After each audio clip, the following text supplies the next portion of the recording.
Good morning once again. Before I introduce the first moderator, let me first go through the rules of the game in order to save time and ensure effective participation during this symposium. I will briefly introduce each of the moderators before they start their session. The moderators will then proceed to the stage right across to that podium. He will then introduce the panelists of the session by briefly taking us through an abridged version of their CV. Panelists will be invited to take the seats on stage, and when they are all seated, the moderator will prompt each of them at different intervals to give their views on the topic under discussion. The moderator will have a 5 minutes wrap-up before opening up to the audience to contribute or ask relevant questions. Each session should not exceed 3 hours. So approximately 1,300 hours, we should be done with the first session. So it is up to the moderator to arrange his time in accordance to that time limitation. This will be the practice for all the 6 sessions till Friday afternoon, when we will have the closing ceremony. Our first moderator this morning is Mr. David Mpanga. David will moderate the first session titled Building Institutions and Capacities for Good Governance in Africa, Challenges and Way Forward. Mr. David Mpanga is a barrister of the Honorable Society of Middle Temple. He initially worked in the United Kingdom, where he handled criminal litigation with the chambers of Godfrey Curry and Jonathan Kaplan Queen's Counsel, which is now Chamber of Miranda and Julian Christopher King's Counsel. David returned to Uganda and eventually opened his own legal firm, Mpanga Advocates. David has specialized in handling and advising on complex disputes, corporate governance, and regulatory compliance, as well as strategic aspects. He holds a law degree from the University of Exeter and a barrister of the Honorable Society of Middle Temple. Please join me in welcoming our moderator, Mr. David Mpanga, to the podium.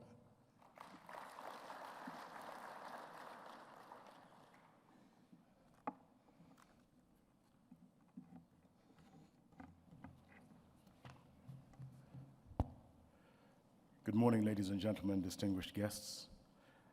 It's not often that you hear yourself being spoken about in such august audience. And I imagined for a second that this might be what it's like when I'm dead at my funeral. It's a great honor and privilege to be here.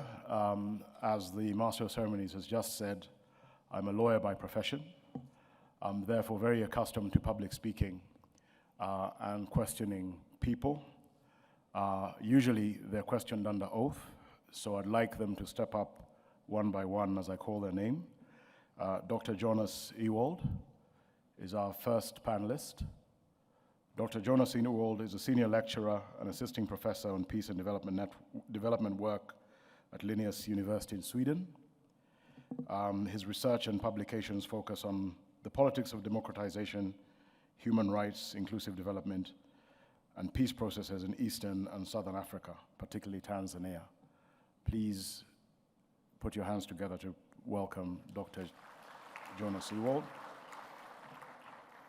Those of you who are following in the booklet, you'll see that Dr. Jonas Ewald has a semi-professional interest in African dance. So after this, he will be illustrating his skills. Our next panelist is Dr. Kayitesi, Usta Kayitesi, the CEO of the Rwanda Governance Board. Dr. Kayitesi is the Chief Executive Officer of the Rwanda Governance Board, Commission of the Rwanda Law Reform Commission, previously served as Deputy CEO of RGB and the Principal College of Arts and Social Sciences in the University of Rwanda. She's published in several areas of law, human rights, gender, including the book entitled Genocidal Gender and Sexual Violence. Let's put our hands together for Dr. Kayitesi. We should have a Dr. Afzal Ashraf. Dr. Ashraf, a lecturer at Loughborough University, senior officer in the UK's armed forces and served in the government security-related departments, including the Foreign and Commonwealth and Development Office. His expertise is sought at ministerial level by UK's National Security Committee, the House of Commons, the House and House of Lords select committees. He served in senior counter-insurgency, police and security roles in Iraq and Afghanistan, working for the US coalition forces and NATO missions. Let's put our hands together for Dr. Ashraf. Last and by no means least, we have Ambassador Dr. Abdulaziz Mohamed Al-Horr, Director of the Qatar Diplomatic Institute. Dr. Al-Horr is currently the Director of the Diplomatic Institute, the Ministry of Foreign Affairs of Qatar. And prior to that was the CEO of Qatar Finance and Business Academy. He was also Director of the Al Jazeera Media Center and Director of Corporate Development Bureau from 2007 to 2012. That's our panel this morning, so let's put our hands together for our panel.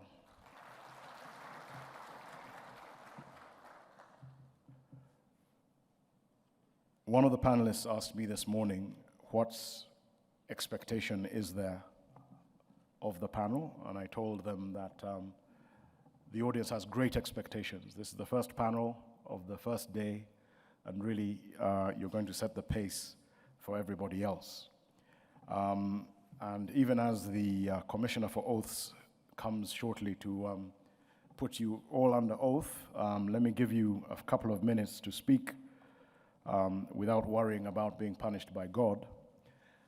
Dr. Ewald first, but then after that, I'll run through each one of you, maybe in the order in which you're sitting. We're looking at building institutions and capacities for good governance in Africa. The major thing here, I think, is good governance. Let's first unpack good governance. What is good governance? Is it something like an elephant that you only know it when you see it? Is there a textbook definition? Is it the same thing for everybody? Dr. Ewald, what is good governance? Thank you. Thank you very much for inviting me to this seminar.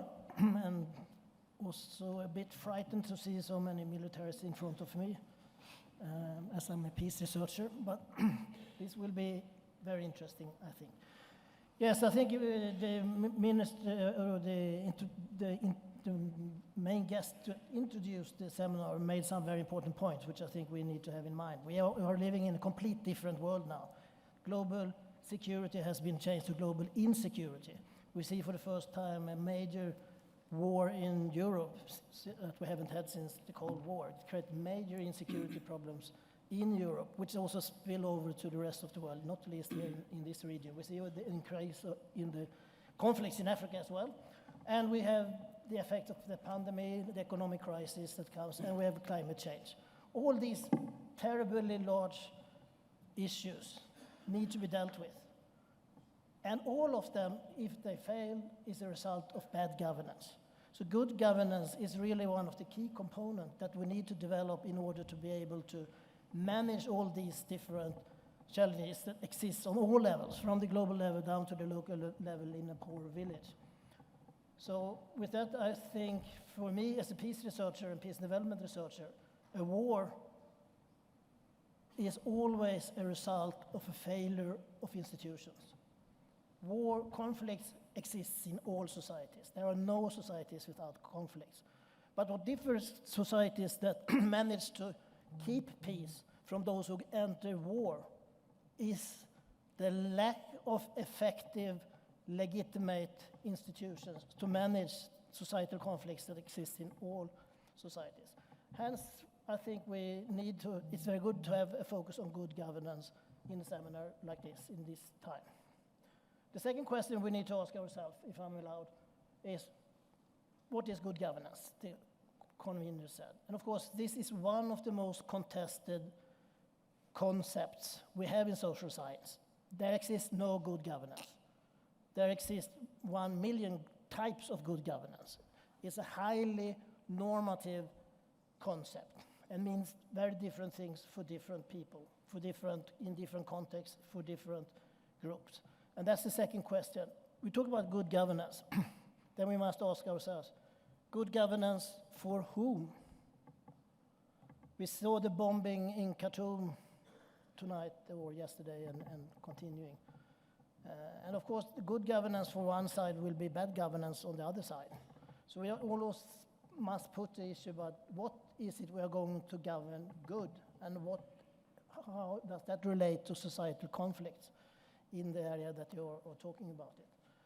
So bad governance is creating underdevelopment, bad governance is creating conflicts, and hence we need to build good governance. But of course, how do you do that? That's the question. And just the last point here is, and I would like to come back on later on, is that we also need to distinguish between the organs of good governance, the institutions of good governance. That is what we can call the hardware. We need to have a number of institutions to build good governance. But we also need the software. We all know that even if we have a very good computer, but a very bad software, the good hardware will not deliver any results. And that's the same with institutions. You could have institutions, but if the institutions are not manned, organized in an efficient way, and that those who are in the institutions do not have the normative and political will to use these institutions to their full potential, it is likely that good governance will not develop. So hardware and software. Excellent. Dr. Ashraf, if you could take it from there, your understanding of good governance, your understanding of what it is that constitutes good governance for whom, and maybe picking up from Dr. Ewald's point, the hardware and the software of the institutions that we're talking about. I'm IT illiterate, so I really can't help with hardware and software, but I think Dr. Ewald has just made some very significant points. He has told us that failure of good governance is precisely and very clearly linked to the failure of institutions. But he has also said we don't really know what good governance is. And I think within those two statements, and I've simplified what he said, of course, to save time, but within those two statements is the answer that we need to look for. Why is it that those of us who tell people what good governance, how to achieve good governance, we'll tell you exactly how to achieve it, but we don't really know what we're asking you to achieve? So there is a big issue here, and this is why I think it's a compliment to the organizers that you are trying to unpack this really important question. And I hope once we get going, we will get, and I'm sure with the experts available, we'll get an answer to this question, but it isn't a question that can be answered in 2 minutes, but it does need engagement, it needs thought, and there are, I think, we're blessed with some amazing experts in this room who are going to help us unpack what it is that good governance means. But I want to just leave you with that very important point. Everybody tells us how to achieve good governance very clearly, very prescriptively, but they can't define what good governance is. And I think that is a good starting point for this symposium. Excellent. Dr. Kayitesi? Thank you very much. I also want to appreciate the opportunity to speak on this panel. And I will agree with previous panelists that it's a topic that we must engage on. But I'm going to start from where my predecessor mentioned how or what does it mean? And I'm going to bring it from the Rwandan understanding. Because way back in the year 2000, when this country was trying to reconstruct itself, we had also to understand the key concepts. First, from a perspective of how did we get where we got to? How did we destroy ourselves to the extent that the genocide against Tutsi happened? And then we started finding, but what do we mean with what we do? And then I'm going to start on that and say, how did we want to understand good governance? And I'll read from what the pillar on governance and building strong institutions then actually qualified as good governance. So for us, good governance had elements. One element was accountability. So we said we want to build on good governance that is understood as accountability, transparency, and efficient use of our scarce resources as a country. We took it to another level and said, so we build accountability, we build efficiency in use of scarce resources that we have, and then we do it transparently. Then we realized that to do those three important elements of good governance that we had identified as a country, we had conditions, or we had intentions. And one of the other most important elements of good governance for Rwanda has always been citizen-centered. So citizen-centered in what we do, for who we do it, but also citizen-centered in terms of participation. And I would like us to discuss on the possibility of accountability in the absence of citizen participation. But I will also bring the examples of where Rwanda has done, or what it has done, to effectively allow citizens to participate in terms of holding the leadership and everyone accountable. Of course, good governance also for us, so that is for who, we understood that it had to have a core element of building on the rule of law and human rights. So if the law says this is what we do, we are all under the subscription of the law, and we do it for a particular purpose. And the purpose is to deliver on the human rights of everyone, and of course to eliminate discrimination, because previously we had laws that were very clearly discriminative, and I will give examples as we enter into the discussion. And of course the last element, core element of good governance for us had an element of social and economic transformation towards a rapid development. So we all want to develop, but the question was when, and intentionally we designed good governance that saw results in rapid development. So moderator, I think I'll leave at that. Yes. I held it from the point of who, for whom, and from do we actually understand what good governance it is. And I just brought in the example of how Rwanda chose to understand good governance and for whom we wanted to deliver on this kind of good governance. Thank you. Thank you very much, Doctor. Your submission reminded me of something that I was told about a particular African country that will remain anonymous.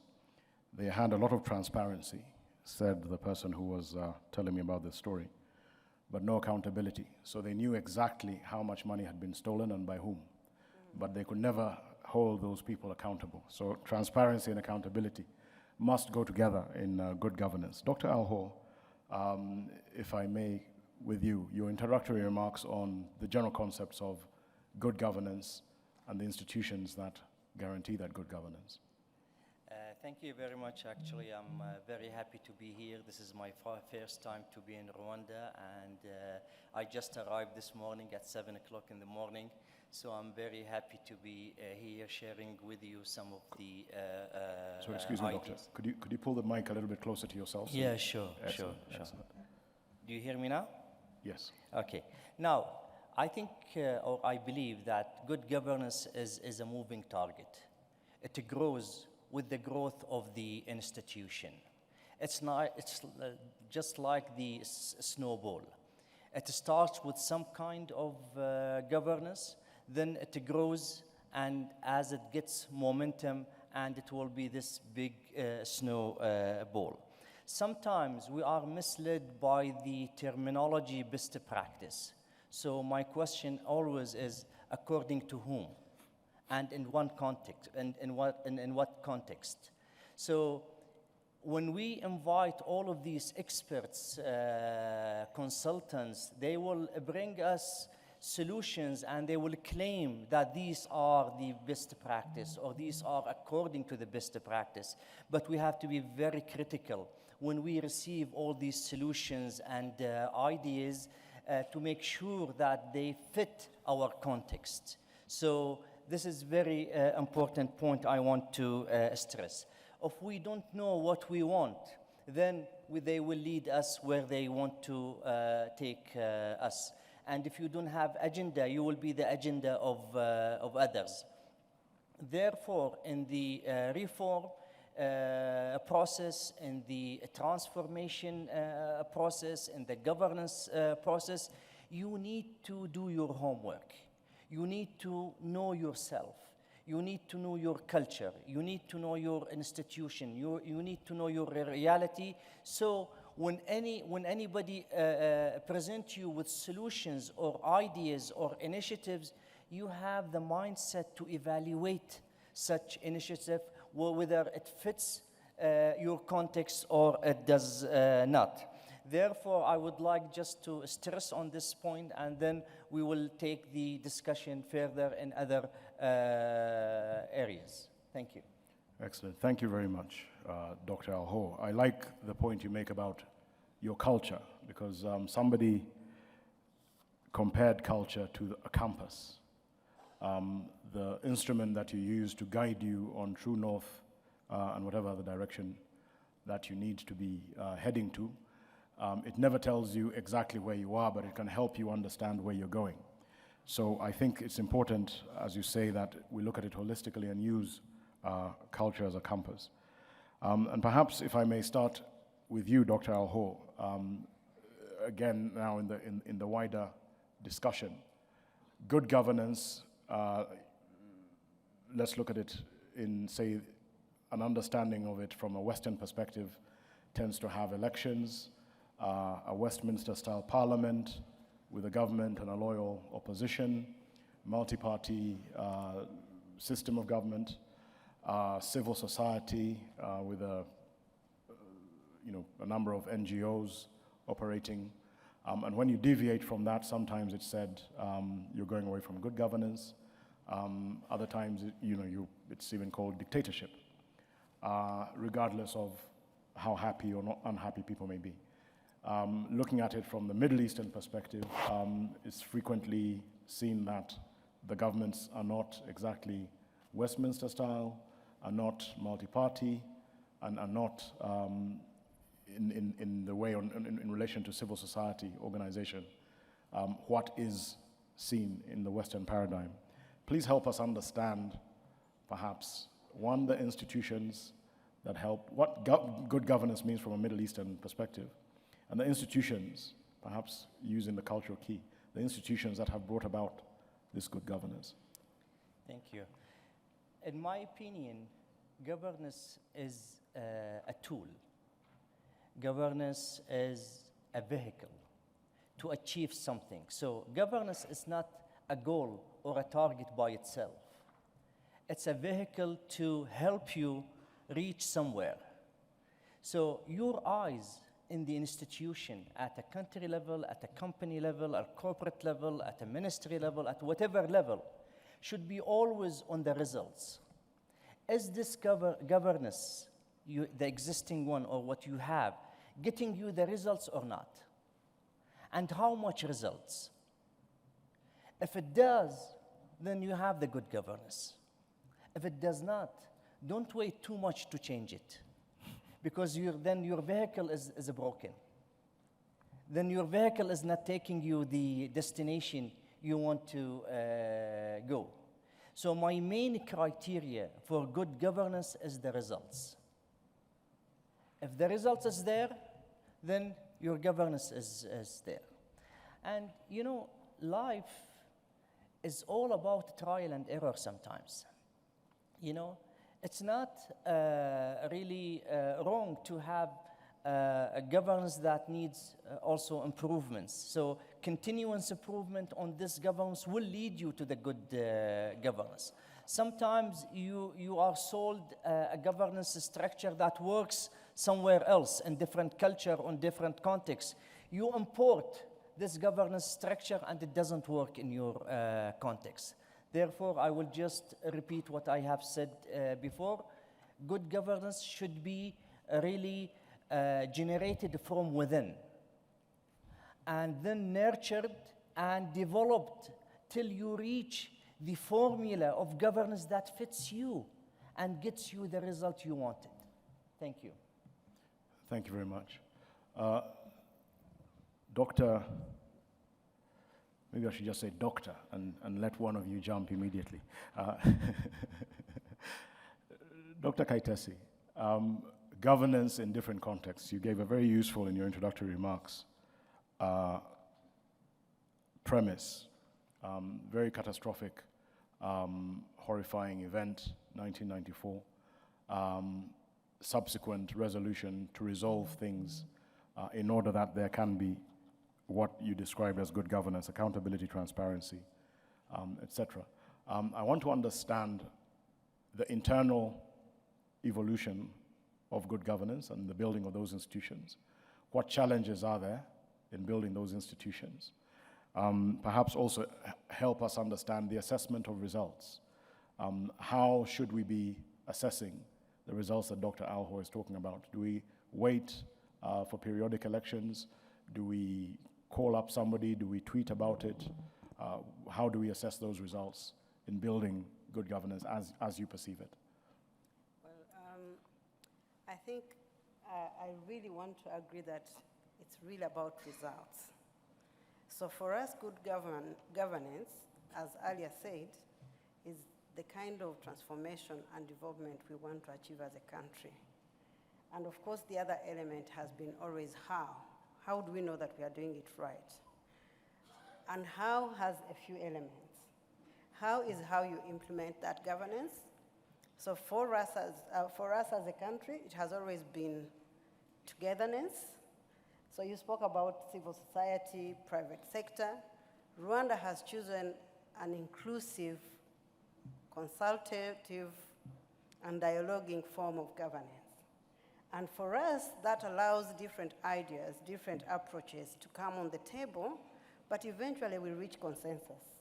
So we're doing democracy, but from a consensual perspective in a way. How do we know that it works? And I'm glad to answer that as a governance as a governance board, for two elements. First of all, it works through how you implement. You have to have effective mechanisms of implementing. You build institutions with a very clear mandate to deliver on clear priorities. I think my colleague clearly said, you have to set your priorities clear. We live in a better world now. Why? We have SDGs, so we know the priorities of where we are going as a world. We have the Agenda 2063 as a continent, and therefore we know where we are going as a continent, and we know the priorities that are there. We have the Vision 2050 as a country, but also we have the Vision 2050 as the East African community. So we all kind of have an agreed direction and what we want to achieve in that particular, in those particular periods. Then we also, as a country, have decided how do we achieve it better. The security forces have to do a very good job. But when the governing institutions are not doing their job, insecurity will always be an issue, because it's how we govern that promotes peace in societies. So it brings to me, after having the institutions, establishing it, having clear mandate for those institutions, you have to measure it also. Because if you don't measure it, you don't know whether you're doing the right thing. And for Rwanda, we have the institution that I head, the Rwanda Governance Board, is one of those accountability institutions. But there are so many different accountability institutions that assess all of us on whether we are doing the right thing. So we have the citizen report card. And every year, we go to the countryside and ask the citizens on how they appreciate service delivery and how they appreciate their role in governance. Today, I know the results. You know, every year I'm able to know how much they appreciate the President of the Republic, how much they appreciate the security forces, how much they do not appreciate any of those sectors, and how much we can do better. So congratulations to the President of the Republic and our security forces, because they have led that over the last 10 years, above 90%. So when we go to elections tomorrow, so many people are going to be surprised why the president is probably going to score above 90%. I'm not going to be surprised, because for the last 12 years, citizens have been telling me this is how much we trust the president, this is how much we trust the security forces, this is how much we trust the local government structures, this is how much we appreciate the performance of the private sector. And of course, we also are able to measure how we are delivering every year, beyond the perception of the citizens, because that is the voice of the citizen, that we use also in assessing. So every year, when we are assessing the performance of sectors and districts, we are able to contribute 10% of that performance as a voice of the citizens on how they appreciate their participation and how they appreciate service delivery. And the last element is on the Rwanda Governance Scorecard. The Rwanda Governance Scorecard is an assessment, and Rwanda has learned this from a very interesting history. Every day we get assessed by different people. You don't know how they set their priorities. What we understood as a country, the first element is assessment is a positive thing. So we do not reject assessment. But then we understand that the right assessment has to be contextual in its way. So as a country that has chosen to hold ourselves accountable, we create very clear ways of self-assessment in order to know whether we are delivering efficiently, as earlier said. So the Rwanda Governance Scorecard is another production that we do every year, one of the many productions we do every year. And through that, we are able to measure how we are delivering against the targets that we have set. So every year we can understand that we are actually on track, off track, or we are waiting. So I know service delivery as per the National Strategy for Transformation, we have to be at 90% by 2024. But I know that so many other sectors, as a collective, we are now at 76%. At the same time, I know that the security forces are already above 90%.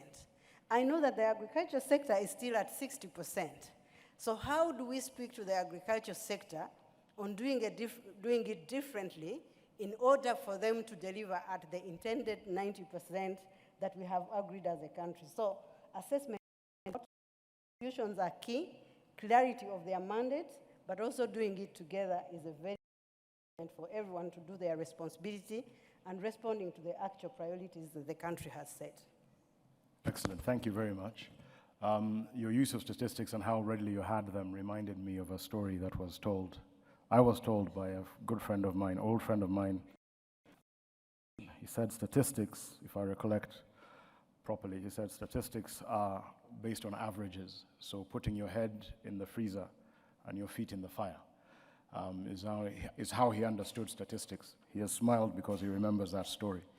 I want to focus, you brought out a very good point. We are at the Defense Force Command and Staff College Symposium. You brought out very handily the point, the value of the security services in good governance, the security forces in good governance. And maybe very usefully, Dr. Ashraf can help us here, having been a member of the security forces, but also on the academic side teaching security forces. A key institution all across Africa in guaranteeing good governance, but sadly also throughout history, a key institution in creating the lack of good governance. What is the best way of building capacity within security forces that enables security forces to be a guarantor, a pillar of good governance and responsive to the kind of feedback and information that Dr. Kayitesi's institution would gather and present and say, look, there's ABC deliverable, you're doing very well, your head is in the freezer on A and B, but your feet are in the fire on C and D. How do we get responsive and responsible, legitimate and effective security forces in the guaranteeing of good governance? Dr. Ashraf. Thank you very much, Mr. David. that is a question that, as you say, I have some qualifications to answer, but I am also tempted to be a bad witness and avoid answering that question. And I'd love to come back to it, because I think it's a very good question. But I think I'd like to build a little bit on what has already been said, which are some very important facts.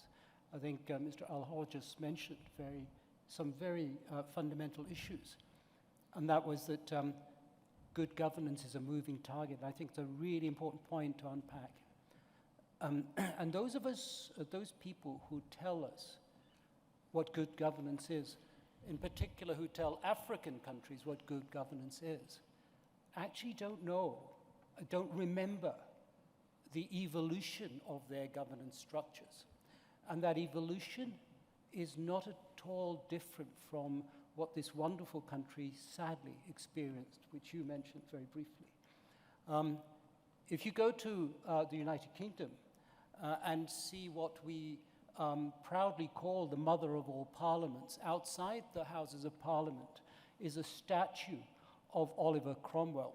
Oliver Cromwell, in the 17th century, was a man who, more than any other British subject, was associated with the two civil wars that occurred in the United Kingdom.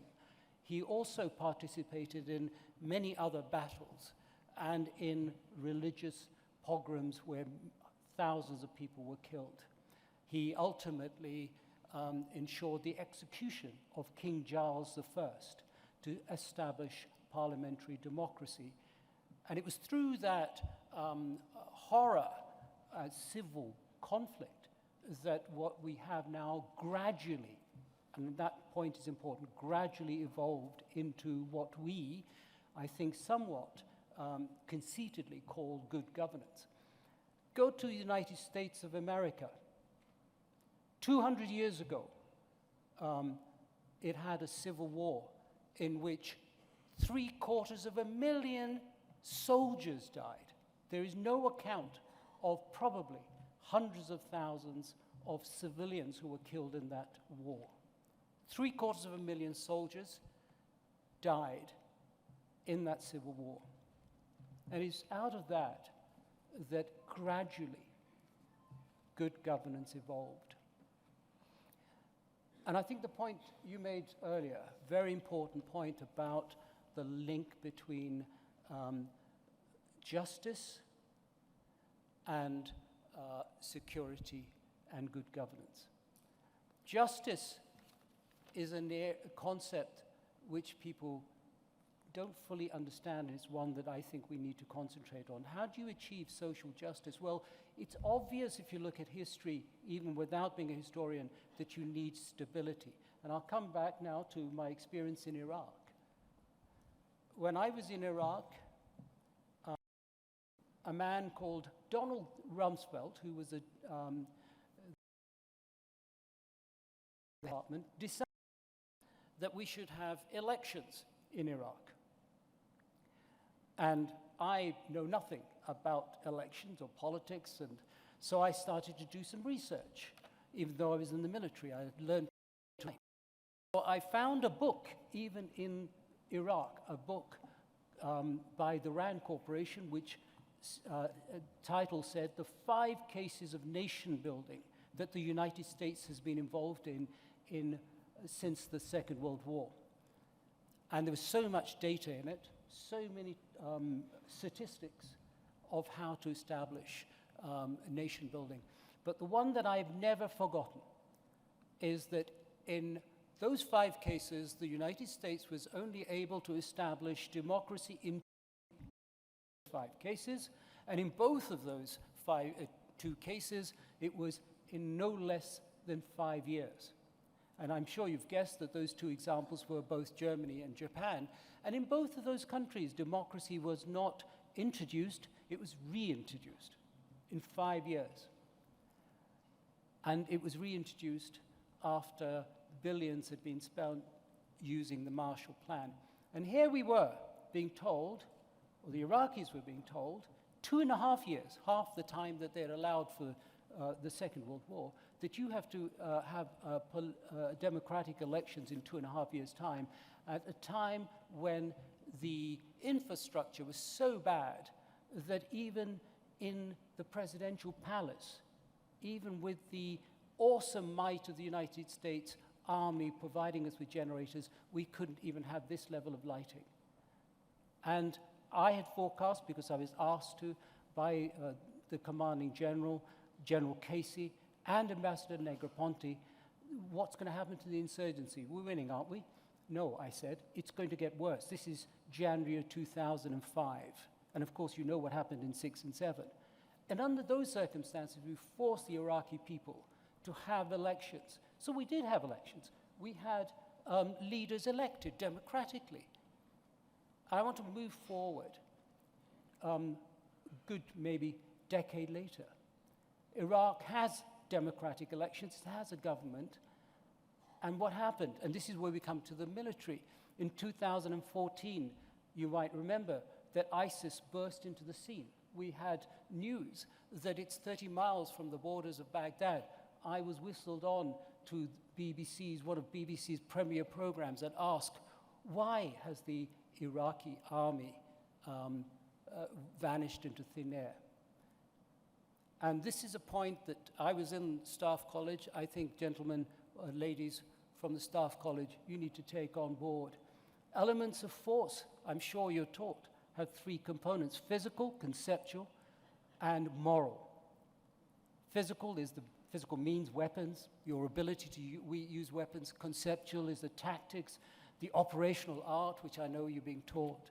Strategy sometimes is taught, but never really understood by generals.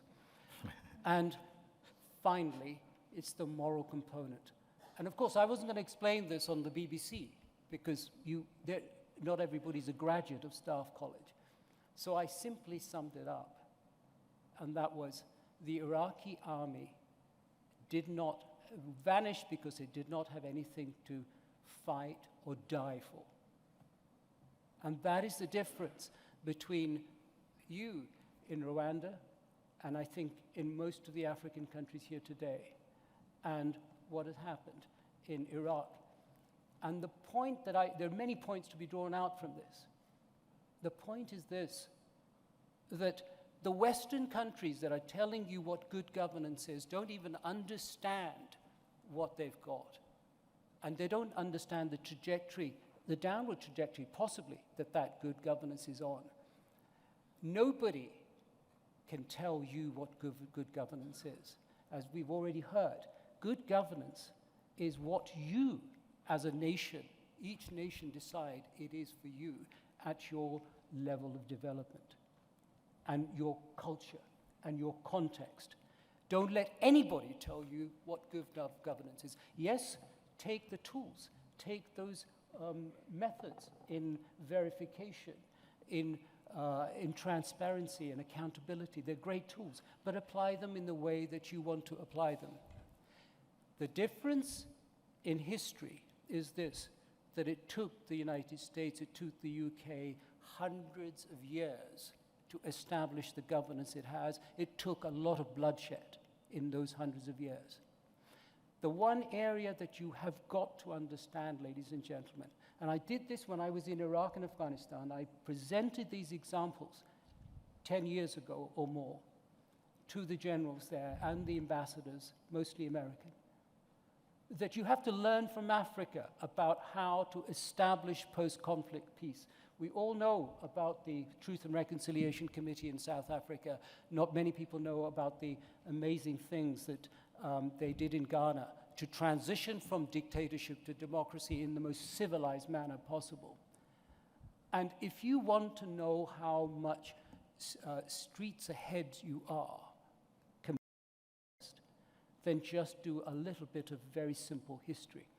After the First World War, the most horrific war which dragged in people from Africa and other parts of the world, they did not establish just peace. They established a victor's peace that led to the Second World War. And good people, and most people in the United States are no different. Most from the people in Africa, they're good people. But the leadership, psychology was such that this pattern has been repeated again and again. After the Second World War, we had the Cold War. And that Cold War title, ladies and gentlemen, of the qualities that the West is suffering from, if I might say so, and if I can use the term, has an autistic international relations conception. It does not understand the other. It thinks it does, it doesn't. And that's why it calls it a Cold War, because I grew up in the UK and it was a wonderful time. But for children, for old people growing up in Asia, in Africa, in South America, it was a hot war. Millions of people were killed through conflict that was proxy or direct in Korea, in Vietnam, and so on. So that alone tells you the legacy of the injustice. And of course, after the Cold War, what do? We antagonize and we treat the Soviet, or the remnants of the Soviet Union, particularly Russia, with a victor's contempt. And so we now have this awful situation that could, God forbid, lead to another international conflict. So don't ever, ever believe that your ability as Africans is any less. I would suggest personally, I honestly believe it because I've said it for over a decade, you have a more superior approach to post-conflict reconstruction, to post-conflict justice, and from which stability can come out. And that's why you have a leadership that has 90% plus backing. That's why you have militaries that are motivated, that if, God forbid, they have to put their lives on the line, they won't hesitate to put their lives on the line. So it's important to understand where you have the edge, where you lead. Excellent. Thank you very much, Dr. Ashraf. When I was talking to Dr. Ashraf, and if he denies it, he's lying, he said that when I do my second submission, they will all clap. And I said, if they don't clap, I'll ask them to clap for you. I think that was a very insightful view, and if I was in the audience, I'd have clapped. But and then when I was talking to the organizers, I asked why there was so much space at the front here, and they told me it's for the elephant in the room. So let me point out the elephant so we may talk about it, Dr. Ewald. A lot of what Dr. Ashraf has just talked about is essentially as a result of the contest between the native Africa and the colonial import. Institutions, if I may talk about the institutions, are frequently measured using a yardstick that's imported, that is not native to this part of the world. And yet, many times these yardsticks are based on gradual evolution in their contexts.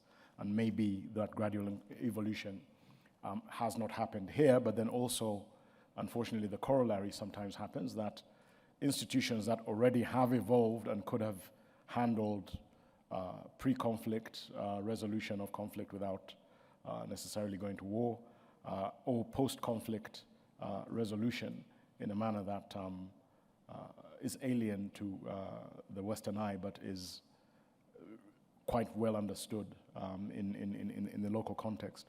I'd like you to help us understand, in more than a few words, institutions. How can we make them fit for purpose? How can we look at the formal ones and make them work better? How can we bring the informal ones, the ones that are native but have been swept under the carpet, and make them able to work? Start from where you'd like, but I'd give two examples in two neighboring countries. After horrific events here, instead of using the regular court system, we had the gacaca courts, which is really evolution of a native institution. In northern Uganda, again, after horrific war situation, we had customary dispute resolution, which people might look at and think, what does this mean? But to the community affected, actually was a very effective way of putting the war behind them and moving on. So how do we deal with institutions and making the ones that exist work and the ones that have been ignored paid attention to and developed? Dr. Ewald. Ooh, great question. It is, I think, a Nobel Prize winner question. But I think I really appreciate what you said about the history of Rwanda. I think there are few cases that have gone from such a traumatic experience to such a relatively decent development as you've done here in just 20 years, or whatever it is now. So you're going to have to pull the microphone to yourself. I'm not sure that everybody can hear you. Okay. Excellent. So that's really a fantastic achievement, and it's really a role model for other countries as well. But it's dangerous with role models because, as very well pointed out, each country has its own very specific histories, its very specific structures, very specific cultures and institutions and so on. So one have to be careful with trying to draw general lessons from individual countries. But of course, there are some things I think that you could find in the research literature, for instance. And maybe I should tie on to what you bring in the European perspective a bit, just to show Sweden is, and the Nordic countries are considered to be one of the most peaceful countries in the world. And Sweden is the second country in the world which on the list on being most innovative. It has an enormous lot of innovative development. And also if you look at the World Happiness Index, there is a paradox. The 5 Nordic countries are always among the top 10. So it's extremely productive economies. It's extremely high level of happiness. And there is no conflict. So why is it like that? And then we must bring in the historic perspective. In the end of the 17th century, almost half of the men in Sweden had been either killed or disappeared in the endless wars in the Baltic Sea region, where Russia and Sweden and Denmark and Germany competed for hegemony. And it ended up with completely exhausting the Swedish economy. And the Swedish people and the Swedish elite said, never ever more war. And that ended then with the Napoleonic War 1812, or peace. And since 1812, Sweden has not been in any war. But we should remember this very long history of war and traditions when we're thinking about establishing institutions. And one of my favorite historians is Brodel, a French mentality historian. He talks about the longue durée. He tried to understand Europe's development through institutional development. And he makes the point that we have 3 types of institutions. Some could be built within a year or 2 on short term. Then we have the middle-long institution building that could take maybe a 10-year or a generation. But then we have the fundamental values and norms and institutions that could take thousands of years to develop. And somehow you could see that in the history of Europe. It has been a very, very long process to develop that specific institutional setup we have that have been relatively conducive then for development in Europe. But then we should remember Rwanda doesn't have those 1,000 years of history. You have 1,000 years of different history. So we need to look at the institutions that function in the Nordic countries as maybe something to get inspired by. And we know that it's not linked to democracy. Democracy does not necessarily bring good governance. Democracy does not necessarily bring happiness. Democracy does not necessarily bring good governance or economic development. And again, it depends on how you define democracy, but democracy in the way which we have discussed it in and exported it from Europe to Africa is electoral democracy, just a small part of democracy. The very, very, very thin procedure aspect of how to organize elections and elect a new government. But that is not enough. If you look at the work that, for instance, the world-leading research institute, Quality of Governance, they have done among the best studies in the world on how to build good quality governance system. And unfortunately, when they look in their tables of all countries, there is no strong correlation between democracy and human development, democracy or lack of corruption, for instance. There are other underlying factors that must be at hand. Yes, elections are important, but per se they do not deliver economic development or good governance. There must be quality of government. There must be, it's like a chicken and egg question. You need to have strong, effective, high-quality institutions in combinations with electoral democracy. Then democracy could deliver the other goods. And we see that in Africa in many cases. We have democracies that deliver good, relatively better governance systems, like Ghana, for instance. But we also have Rwanda, who has a fascinating high score on the Ibrahim Index, number 12 in the world, which is really impressive thinking about the history. While Burundi, which were in a very similar situation 20 years ago, or somewhere in the 30s, I think. So I think that shows that we can learn from different histories, but we need also to adapt it to our own country's specific historical setting. And that said, I think what is important is that institutions must grow from below, in a way, bringing in, and I think you've had an important point there, also with culture and existing.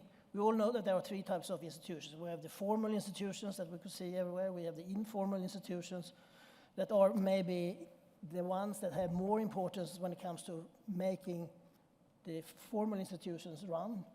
And then we have the legal institutions. And of course, here in this context, in the Great Lakes region, unfortunately, you have very strong illegal institutions. And it's not those we should make stronger. We should make the others stronger. That's the point. So how could we strengthen then institutions? I think it's interesting, the Rwandan model of participative consultations with the citizen. I think that's one key element here. The problem is that to build institutions, you need to build a whole ecosystem. As I said in the beginning, good governance is an ecosystem with many different components. You have the formal institutions, you have the horizontal and vertical accountability mechanisms, you have social accountability, must have a functioning civil society, you need someone who could also inform the citizens. There is a need for having a reasonably free press and so on. But the importance is that bring in people in decision making, in institution building in a substantive way, and make that and substantive in that way that actually the decision making process in the institutions are delivering substantive policies of high quality that address the issues that are pertinent to common people and change their life in a substantive way. So I think democracy is important, but it should be a substantive democracy. And some of the aspects that you brought up here with consensual democracy is really interesting. There are many experiments that are taking place in Africa, and I think this is a field which should be much more explored. How could you bring in African concepts of democracy and consultation and other informal institutions and try to modernize them, to bring them into and make the formal institutions more inclusive? But the key point here is formal institutions needs to be regulated in laws that are relevant for the country. There might be needed a constitutional reform. You need to have a rule of law. Of course, you need also organs that follow the laws, implement them. You need also to have accountability mechanisms that if it holds the government accountable in a way, the government must respond to that. We have the case in Tanzania some weeks ago with the Attorney General, very interesting. Tanzania has gone from backsliding down in a more autocratic role, now being democratizing very fast. The Auditor General last week, I think it was 2 weeks ago, made a list of 6,455 mistakes that have been made. Very interesting and pinpointed key figures in the government. And now the president is trying to implement these different points that were taken. I think, and that's a big difference from before. So it's a difference to have institutions on paper, but the key is, of course, to make them function and deliver. And that's, I must admit, okay, I'm a white man from the West, so I have a tendency to think democracy is maybe not the best system, but it's I have difficult to see that we could come around it, but it must be adjusted. Not only to the, it's not elections that are democracy. Just because you have elections is the top of the iceberg. What you need to do is to have all these other things which make an election inclusive, participatory, and substantive. I think this is a question that's interesting enough for me to pass around if people don't mind. Dr. Al-Horr, institutions, the formal ones, the informal ones, how do you get them to become effective? How do you get them to be accountable in the delivery of good governance? Again, institutions that are perhaps formal, well-evolved, but are not inclusive, but deliver. How do you get them to evolve to be more inclusive? Now, when we talk about good governance, I mean, all of the audience here are well educated. If you want to know what is good governance, you just ask Mr. Google. He will answer you, I mean, of the good governance. If you have more specific question, ask Mr. ChatGPT. He will give you a more elaborative, more specific answer to the question. The challenge, and the real challenge, is the implementation of the governance, not the definition of the governance. The failures does not happen in developing these long, detailed manuals of governance. The failure happens in the implementation of these manuals on the ground. The failure happens in walking the talk, actually, on the ground. Therefore, I would like to draw the strong link between the leadership and governance. We see organizations with detailed manuals of governance with corrupt leadership. It does not work. You see organizations with mediocre governance structure, but with charismatic, ethical leaders. You see results on the ground. Therefore, in my opinion, mediocre governance structure with strong, charismatic, ethical leadership, much better than perfect governance structure with corrupt leaders. Now, when we talk about old institutions with the new institutions and the overlap or the transformation or the cooperation, it will all boils down to the leadership of these organizations, not the structures of these organizations, not the governance of these organizations. If there is a will between these organizations, it will happen. If there is a good implementation of the transformation, it will happen. But if we just waste our time in writing these manuals and developing these presentations and dwelling on them, it will not happen. By the way, there were successful countries and successful companies and corporations before the invention of something called governance and good governance. Governance followed the success of these countries' organizations and corporates. Therefore, back to my point that the failure and the success will always be linked to the leadership of these organizations and their relationship with the governance. Whether they are new organizations, old and new, old, whatever the formula, leadership will play the focal or the main role in the success of or failure of the governance. Thank you. Thank you very much. And I like the qualification, strong, ethical, and charismatic leadership. You're talking about Dr. Kayitesi. I'd like to ask you essentially the same question. We're still dealing with the institutions. How do we make them more relevant? How do we make the ones that are perhaps overlooked but are useful and evolved to deal with the challenges we have more pronounced? And how do we get the ones that might be formal but not working properly start to work properly and deliver the results that we were talking about? I think the institutions themselves, as he said, deliver on the basis of the transformative character of leadership. You know, we all speak about political will, but the political will is defined probably in one very simple term.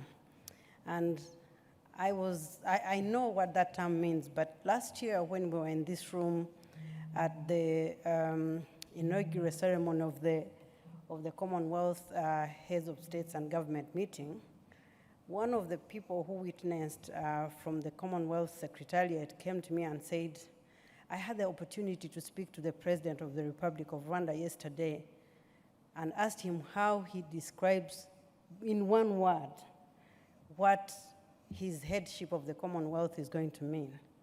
And he said, would you guess the word? And I said, well, I don't know if I want to guess. Can you help me understand? And he said the President had told him implementation. He said the only way you do it right and correct what you do wrong is through implementation. So I would say, first, as earlier said, the priorities have to be defined.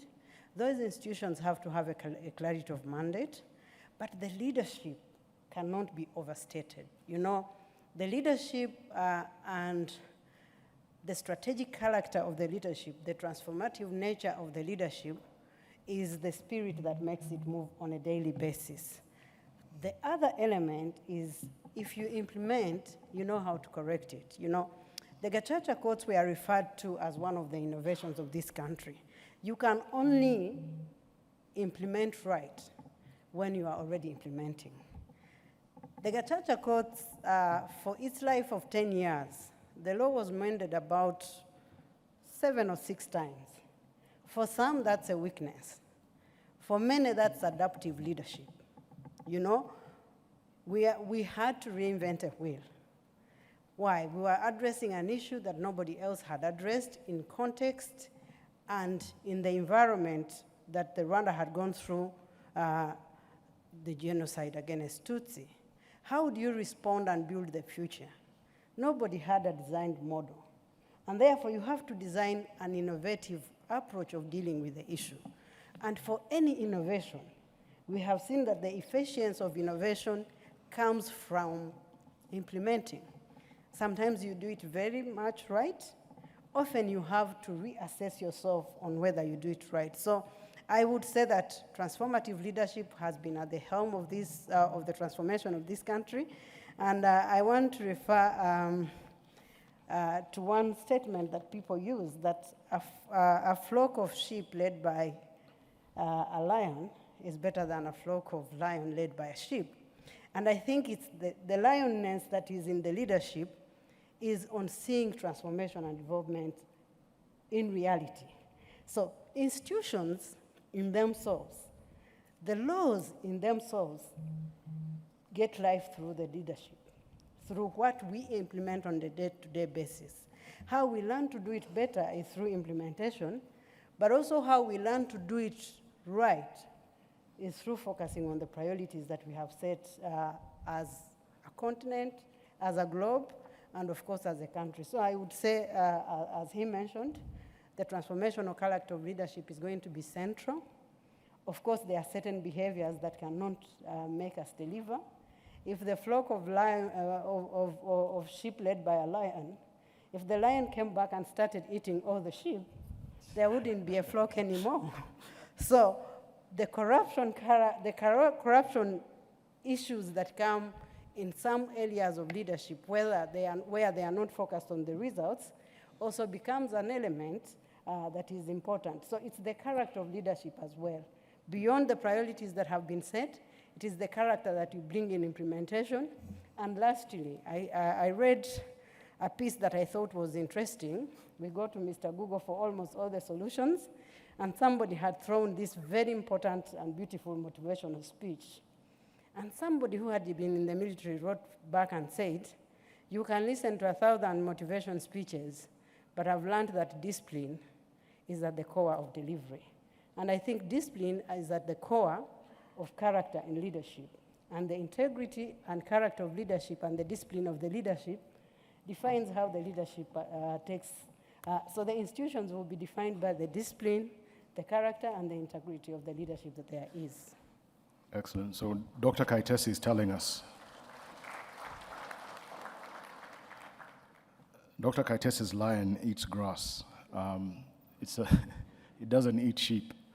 Very important points there, and maybe lead me into, and we're just about to open the floor for questions, but I'd like to talk about two things that we've spoken about, kind of, they're usually assumed or presumed within good governance and the institutions, but they're frequently not unpacked. Point number one is cost. Dr. Kayitesi, I'm sorry, I'm going to put you back on the spot, because in your first submission, you talked about efficient use of scarce resources. If the resources are scarce, but you need the transformative institutions, you need institutions to uphold good governance. How do you deal with, cutting your, making your suit according to the cloth that you have, the cost element of good governance? We frequently hear elections are expensive, so we can't hold them. We can't hold them in the way that is internationally recognized as the benchmark. If we don't do that, it's taken to be a flawed system, and therefore perhaps manipulation, et cetera, et cetera. How do we deal with cost? I'm going to come around to each panelist on this, but the cost of good governance, how do we reckon with it? How do we make effective use of scarce resources, which is pretty much frequently the challenge in Africa? Let me start with you, Dr. Kayitesi. Well, I think first of all, maybe we should, when we go to the continent, we should even ask if we have scarce resources. For Rwanda, we agree that we have scarce resources, but eventually we also need to, in this auditorium, we need to challenge whether we have scarce resources. 30% of global minerals is on the continent. Correct. If you looked at the first 3 countries with the biggest gold mines, it will be African countries. When we go to to petroleum, it will be still the same. On the continent, it's only where we have defined the presence of those resources as a curse. On the African continent, we have been allowed to define the presence of those resources on our territories as a curse. But for those who use those resources elsewhere, it's not a curse, So we have been endowed by these resources, but when we start enjoying them, the way I don't think we even enjoy them, we are allowed to see it as scarce. But I think the biggest resource that we have, that we should really efficiently manage, is the human resource. And I will give the example of elections that you said, There is nothing as enjoyable in this country as the period of elections. As we speak today, this year we were supposed to run parliamentary elections. And in the same spirit of using efficiency, being efficient on the use of our resources, a proposal came into Parliament to not run the elections this year, but instead combine them with the presidential elections next year. That is the adaptability of leadership and the efficient thinking. Why? The same cost will be used to run the president's elections and the parliament elections. There are so many people who will, by choice of context, accuse us for not being democratic because we moved our elections 1 year for the parliament in order to manage efficiently the resources that we have. That is what has determined that. Last year we were able to run, the last 2 years we were able to run local government elections during COVID-19. We did not compromise the protection of our people, but also we did not compromise the understanding of democracy. And what did we do? We went back and tried to interpret our democracy and said we want our people to be representative and we want them to make a voice. So how best do we make them that voice?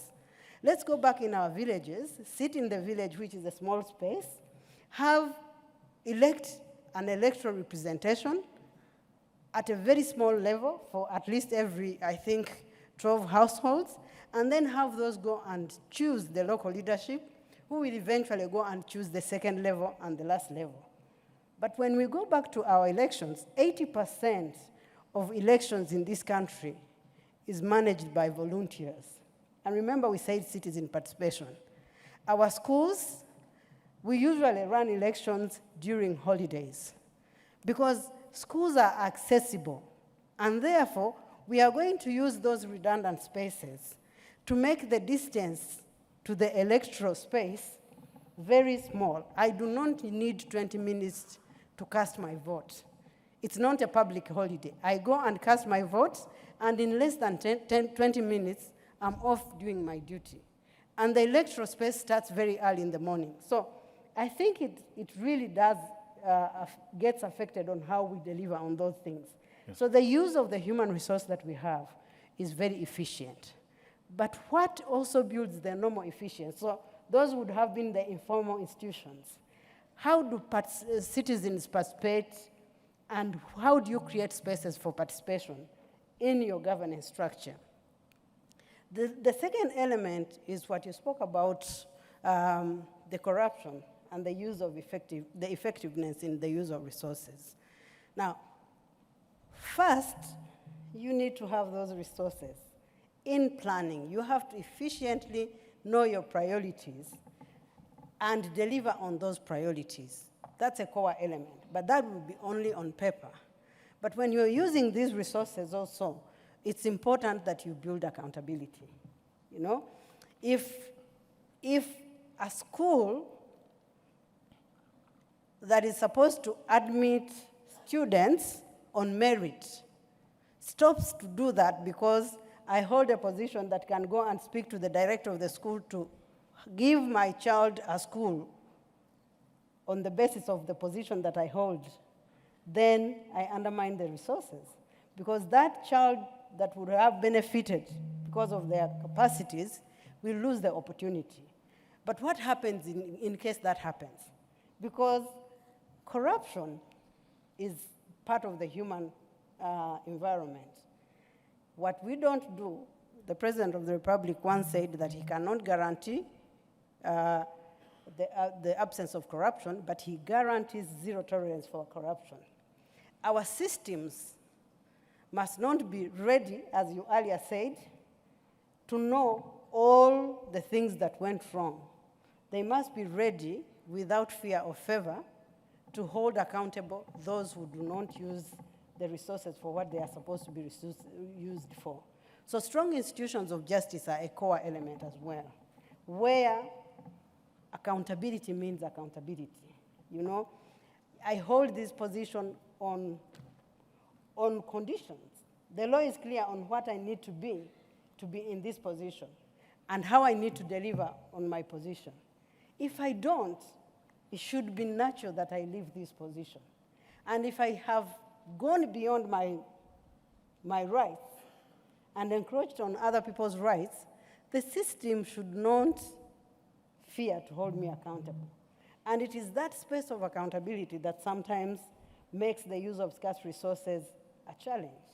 You have to build systems of where accountability means accountability, even when it means to touch those who would naturally have been untouchable. So the rule of law also means that you cannot have untouchables in your society.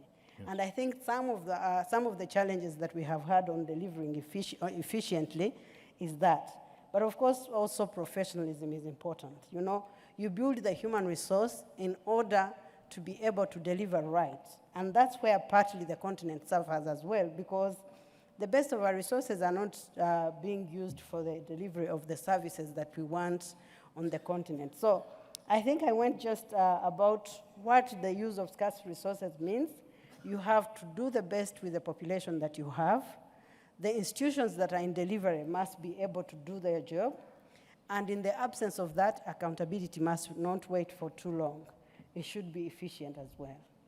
Super, thank you very much. Dr. Ashraf, the cost of good governance, how do we run these institutions within our means and efficiently?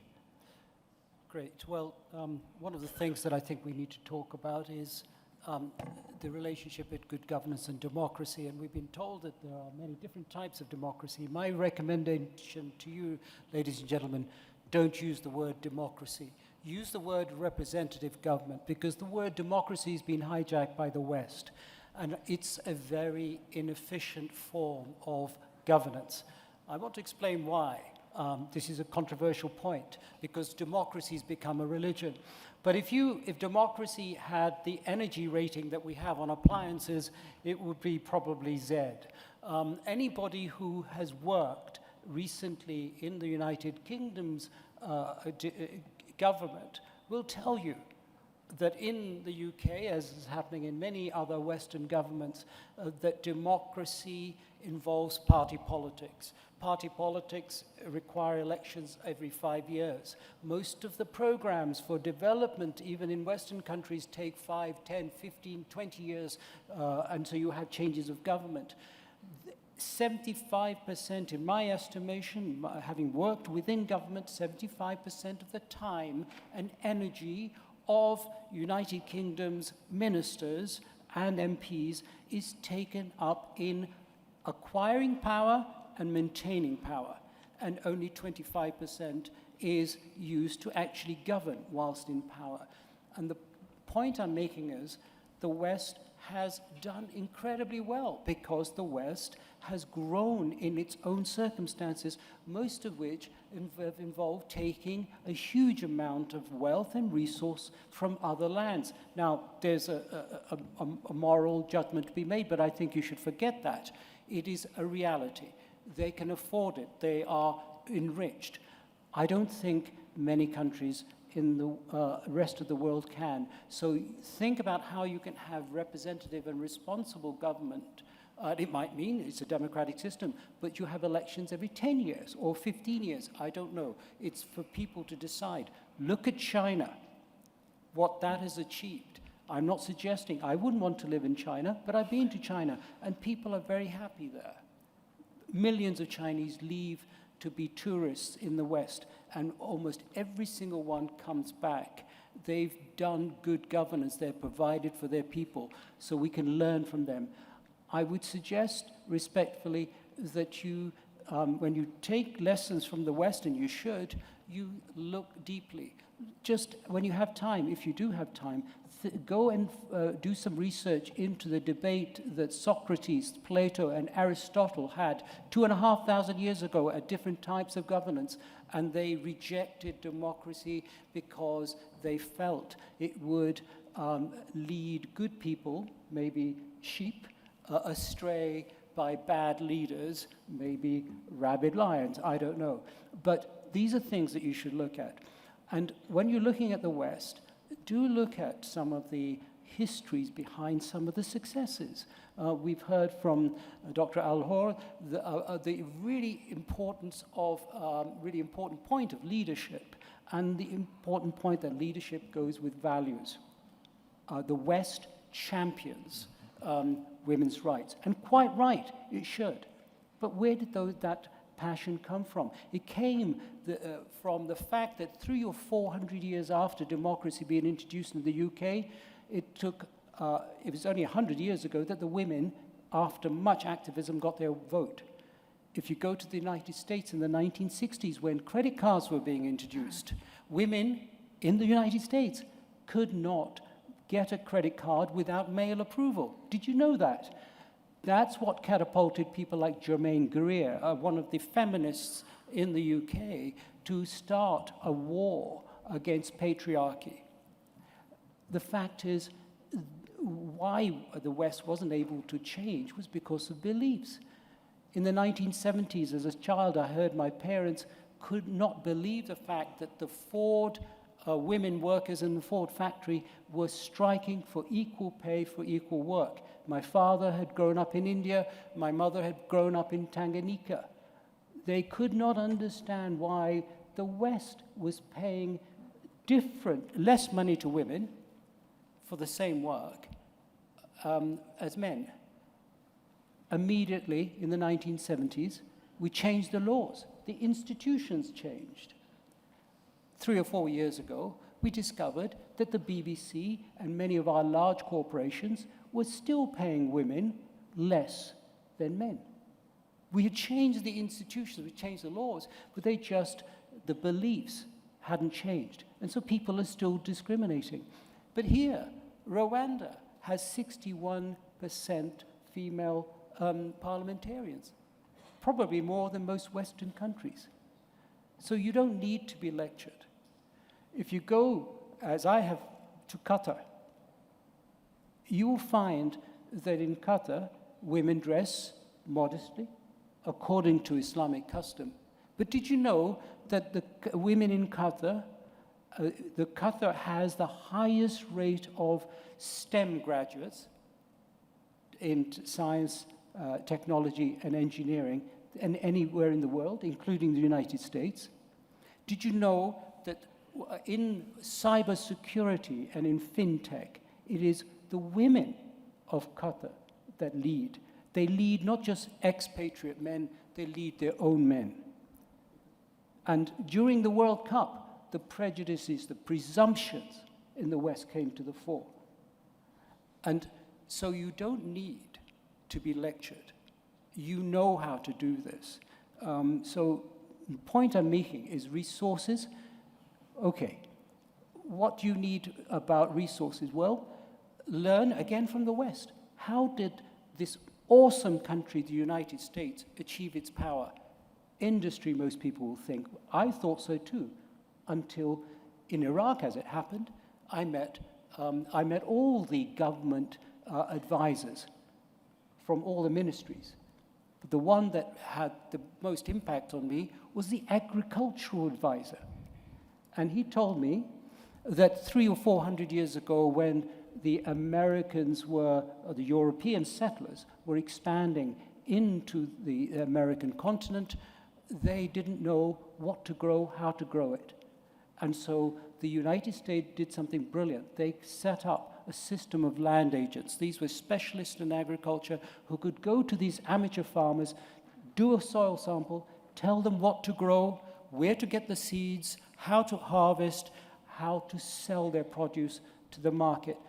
That decision, that policy decision, fed and fueled the industrial might of the United States of America. And this country, along with Africa, has the most fertile soil anywhere in the world. You can grow anything. So maybe that is what you should be looking at. And a tip here, whether it's democracy, whether it's leadership, whether it's economy, think about development like personal development. Many of you will have heard of Maslow's hierarchy of needs. What are the fundamental needs of an individual? It is food, it is shelter, it's security, and then you get the higher level stuff. So let's think about the higher level governance, things like democracy. Once you have fed your people, once you have given them shelter, once you have secured them, then yes, think about democracy.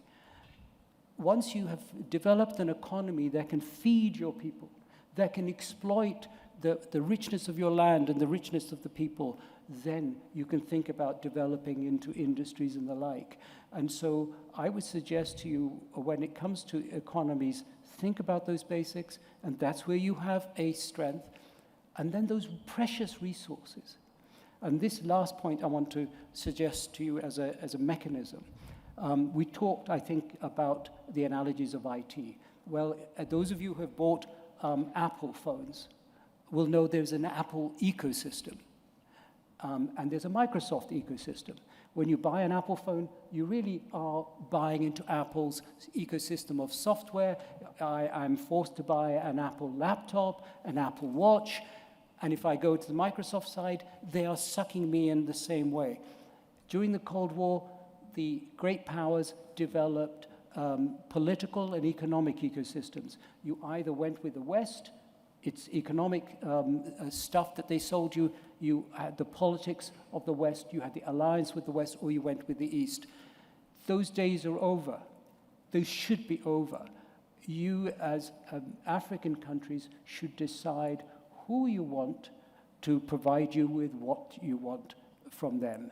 And this ecosystem, system of international relations and geoeconomy has to stop by you selling to those what you want to sell, buying from those that you want to buy. You have a great opportunity now with China, with Russia, with India, with Brazil and other emerging powers, you have choice.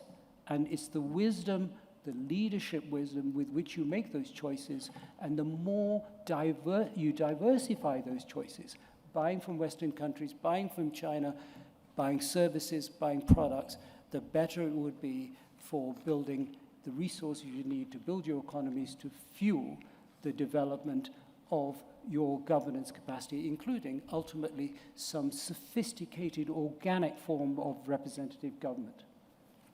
Thank you very much, Dr. Ashraf. And just before we open up the floor for questions, I'd like to talk about one element of good governance in Africa. We've approached it in different ways, but globalization, and it comes very naturally out of what Dr. Ashraf just said. Globalization has been something that in many ways has happened to us in Africa. We perceived it as something that's happened to us. I wasn't there in 1878, but my great-great-grandfather was there, was here somewhere, minding his own business. And in 1878, some other people were in Berlin minding my great-grandfather's business. How they mapped out the scramble for Africa out of the Berlin Conference affected my great-grandfather, affected my grandfather, father, etc. So globalization has happened to us in that way, even when we haven't participated in the processes that have globalized. And bringing Dr. Ashraf's point, it's said that we started producing things we don't eat and became addicted to consuming things we don't produce. And that's also caused the kind of imbalance in power, global power, Africa versus the West. So I think for the senior command staff college members present, it's an important thing to understand the importance of regional institutions and Africa's impact in the international global order. Let me start with Dr. Kayitesi, just because I have the freedom to choose one victim. I want to start with you. A word on participation in regional efforts that can guarantee good governance, and how, if we use those regional supranational organizations to guarantee good governance here, we can protect our resources and maybe project our own interests. Be able, as Dr. Ashraf suggests, to determine what we produce and whom we sell it to, how much we sell it for. Those are issues that require you to have, you speak softly in the discussion, but you must have some big stick behind you, and that big stick is sitting here. So what advice would you give, or what views do you have on that topic, Dr. Kayitesi, and I'll take it round for each. Well, this room has a lot of history, and it's in this room that the African Continental Free Trade Area was launched, and I chose to start from that. The continent has been very unconscious of itself. Before we go to the global space, as a continent, we should really try hard to find our muscle. And our muscle is in pursuing our togetherness as a continent. Geopolitics is real. A lot of the wars on this continent are fought for somebody else's interest, not for the continental or even for the citizens' interest. This country has chosen an approach of leadership that really is centered on dialogue. And I think creating opportunities for dialogue, it might take long, it might take a lot of give and take, of course, that's what it should be naturally, but the importance of fighting together and building together as a continent cannot be overstated. So, first of all, if you look at what we have done together as a continent, we have definitely succeeded on the things that we've done. But also, if you look at how we have suffered as a continent, and I will use COVID-19 as the most eye-opening element. A lot of things have been eye-opening, but when we struggled as a globe and closed spaces, everyone else thought we would die the most. the prejudice of thinking that we would die the most is also defines how they see us. And then probably it was designed in even the process of finding a solution, because we were not about to be the first place to generate the vaccines. And those who generated the vaccines first, we were not a first priority. So the question is, who makes us a priority? And that's why it's important, the things that have worked in the West, at least, is for them to understand that we cannot divide our efforts in delivering on big development projects. Like every country has a specialization in the West. At least some of the biggest countries have a specialization. And joining hands and agreeing that this specialization for the goods that we consume is key. So first is pursuing a collective approach of development. And the African Union has undergone reforms to ensure that we collectively deliver more effectively. So the way the African Union determines as a region, but also the sub-regions therein, the way we determine to confront the issues of security, the issues of development, the issues of delivering on the priorities that we have is very important. And I remember, one of the things I remember very clearly on the meeting that delivered on the African Continental Free Trade Area is when the observers were excused from the meeting and the kind of chaos that it created. You know, if you are an observer, naturally you are an observer. Why would you fight for the space to be in a meeting that you don't even make a decision for? And that has happened more than once in African Union meetings. So for us to define what we want and to define how we deliver on it as a continent is important. But also for us to be in those spaces, you know? You clearly started it off. When your grandfather was minding his business, people were busy putting him on the table as the menu. And to reflect what my president has said, if you are not on the table, you are the menu. The presence of African ideas, African approaches, African voices, and regional voices, you know, that is what has shaped the discourse that we have. We think everything that has worked well is Western. In this room, we learned that the women in Qatar drive a space that we have never known that they drive. Why? Because the voices that are out there are delivering on somebody else's agenda. It's going to be like that. People will always deliver on those agendas. But how do we choose to get into that? And that's what the global institutions are really about. The global institutions are supposed to be there, and we are supposed to say, this is how we see things differently, and this is how we want to deliver on them differently. But also to challenge the systems. I like the fact that he spoke about the history. History in some of those global institutions have determined how they have been shaped. They have come to address issues of World War I.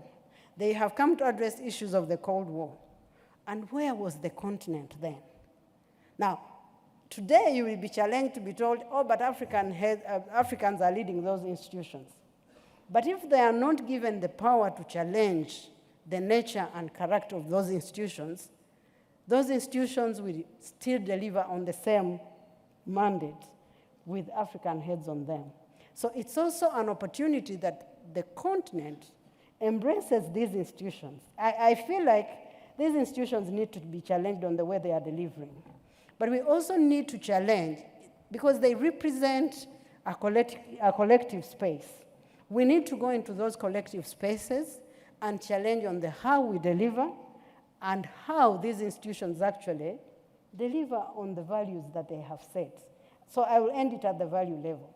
All of these institutions have very human-centric values.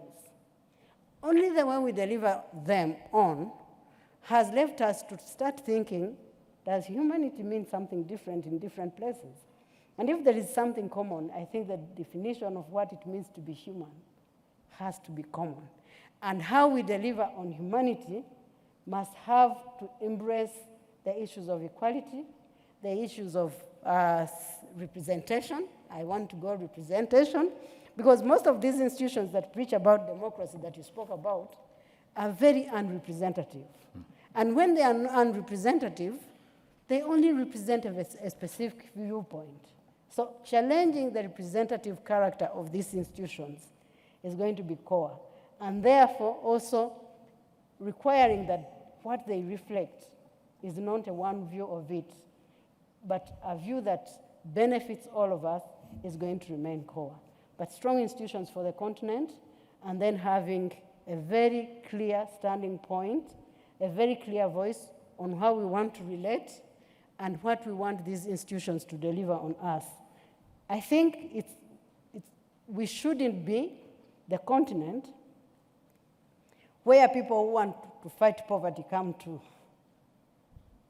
because they have created wealth from us, and we actually still have those spaces of wealth that they have created. But poverty is only fought here. I disagree with the term fighting poverty. I think poverty is managed here. That's why our steps of eradicating poverty have been very minimal, even when our natural resources have not ended. So how do we redefine the fact that those resources benefit us at the continent level without being selfish? It's very African not to be selfish. Without being selfish, we can benefit and benefit the globe. Yeah. But I think the way these institutions have been created and the way they have delivered on has to be adjusted to be inclusive and deliver on a collective need of humanity. Thank you very much. Dr. Kayitesi, I'm not going to say that you are suggesting that the supranational institutions are more on the talking shop side and less on the implementation side. If I'd been in my day job, I'd have cross-examined you along that front, but I get the point that they need to be more dynamic and they need to be more representative and focused on delivery. Dr. Ewald, the supranational, regional and continental institutions, if you have good pockets of good governance across Africa, but large swathes of bad governance, you can't have happiness across Africa, you can't have free trade, if we just used trade as an example. What advice on, or what views on supranational institutions that guarantee good governance? How can we build them? How can we make sure that they span across Africa? Large question. We came I think you started out with globalization, and I started out, or the Minister of Defense started out saying that we were in dire straits. We have a number of conflicts coming up. We have the climate crisis. We have the global economic crisis. Definitely we need to collaborate, not to isolate. I think this is one of the large threats we see to a prosperous future. More and more countries getting more and more inward looking, not the least the large economies in the West and in the East. And of course, for a small economy like the African economy or a small economy like the Rwandan economy, the rest of the world economy is extremely important, and the rules and procedures, how that is organized. So I think it's a very good point raised here from Rwandan point of view, that it's about making there's no way around continue to expand and make the regional organizations work well, the East African region, the Africa Union and so on, and up to also the participation in the supranational organizations, which of course I think it's important to be there. We could take the example of, and I'd like to make just a short comment also to what was raised here before, about the need for strong and dedicated leadership. Yes, I think that's really the point, and you're really lucky in that case here in Rwanda, which is really necessary to drive a change. We can see now in Tanzania, on the other hand, a very strong and charismatic leader were voted into power 2015 and could drive the country in a completely different direction. He died, and now another strong president is coming up and changing the country's development in another direction. And that shows that the institutions of presidentialism is very strong in most African countries. Maybe too strong, one could argue. And the problem is, and of course we have the case of your country, where you had a strong and charismatic leader when he came to power. But what do you do when the strong and charismatic leader maybe do not lead the country in the right direction? I think that's a big challenge here. But I definitely think there is no way that we, and particularly our children and grandchildren, can avoid effective collaboration with our neighbors in the region, on the continent, on a global level. The question is then, again, is it possible to redesign the institutions that were constructed with so much effort after the Second World War? Is it possible to reform the UN system? We know that debate has been ongoing for a long time. But I think we have to continue to do that, particularly as the global political economy is changing so dramatically. We cannot have a Security Council where we have Italy as a member, but we don't have China or other countries. Thank you very much. Dr. Ashraf, and this is the last question before we go out to the floor. Globalization, I see from your bio that you're a counterinsurgency specialist. And I read a book by David Kilcullen, another counterinsurgency specialist, called Out of the Mountains, where he talks about the effect of globalization on modern insurgency and therefore on modern counterinsurgency. What advice do you have for the people here present regarding working in the processes of counterinsurgency from an African perspective? Must it always be guided by the AFRICOMs or EU, Wagner, whichever other intervention that we've seen? Or can there be an African approach to some of the globalized or regionalized insurgencies that are faced in different parts of Africa? Okay, so that's a big question, but I think in all of those questions, whether it's insurgency, whether it's democracy, whether it's human rights, and the international system at large, the one thing that hasn't been touched on, and I think that needs to be addressed, well, in fact, there are two related things. One is that we have a battle going on between power and principle. And actually, when power is threatened or perceived to be threatened, principles are swept under the carpet. And one of the examples given very recently in the last few days, I believe, from a senior minister, I've forgotten her name, from South Africa, was very well illustrated. She said that, you know, when Africa was advocating for peace in the Middle East, for example, you would say that it has to go through the Security Council, and of course in the Security Council, Western countries would veto our proposals. But when you couldn't get your proposals through the Security Council for the war in Ukraine, you've put it to the General Assembly, which is what we have been advocating for a long time. So that's just one illustration of the fact that power, world power, is always trying to sabotage the principles that all of us believe in. And here, Western people, most Western citizens believe in exactly the same things that I believe in and you believe in. We want a better world. And I'll give you just one other example, which is related to, and it's an important point here when we're talking about geopolitics, and it's linked to the question you've asked about insurgency.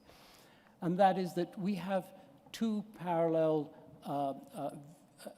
avenues of power. One is the overt power avenue, what we hear in debates and what we see. What we have going on, which many of you in the military will of course know, is covert operations. And those covert operations affect politics. Now, I don't know if any of you know this, but just before the Iraq War, a woman, I think her name was Catherine, the first name, but her surname was Gunn. She used to work in GCHQ, which is our intelligence agency that's involved in listening. And she made public a request from the American government to get dirt, as it were, that's not the word they used, but get information on countries who are likely to vote against this proposal to go to war in Iraq. And most of those countries happen to be African.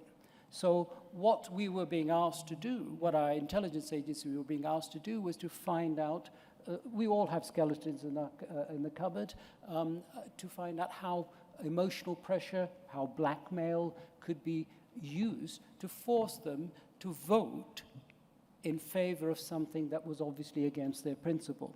So when we talk about insurgencies, that's a big word, and it has a negative connotation, particularly from the Western point of view, but insurgencies can sometimes be for the benefit of a country, particularly if it is against a colonial, a misrepresentative regime. And I know that your leadership in this country established its credentials by taking over command of your insurgency. I believe your leader left the comfortable environments of Fort Leavenworth in the United States to come here at a time when his colleagues, his comrades in arms, had been decimated, and then lead you to victory. When we talk about terrorism, and there is in the African continent some horrible, nasty groups, we have to deal with them in a particular fashion because all of them have different motivations, different approaches. There is no prescription. But one thing that I think you will need to think about, and in the time we've got, I can't give you an ORBAT, a plan of action, but I'd be very happy to work with you if you want one for a particular group. But the one thing you need to, I hope, think about is the covert aspects of sponsorship. Now, no nation is going to put their hands up and say, yeah, we're supporting this group. But I've been up close and personal with far too many of these insurgencies now to not know the fact that directly or indirectly, virtually every single group is being exploited by the great powers.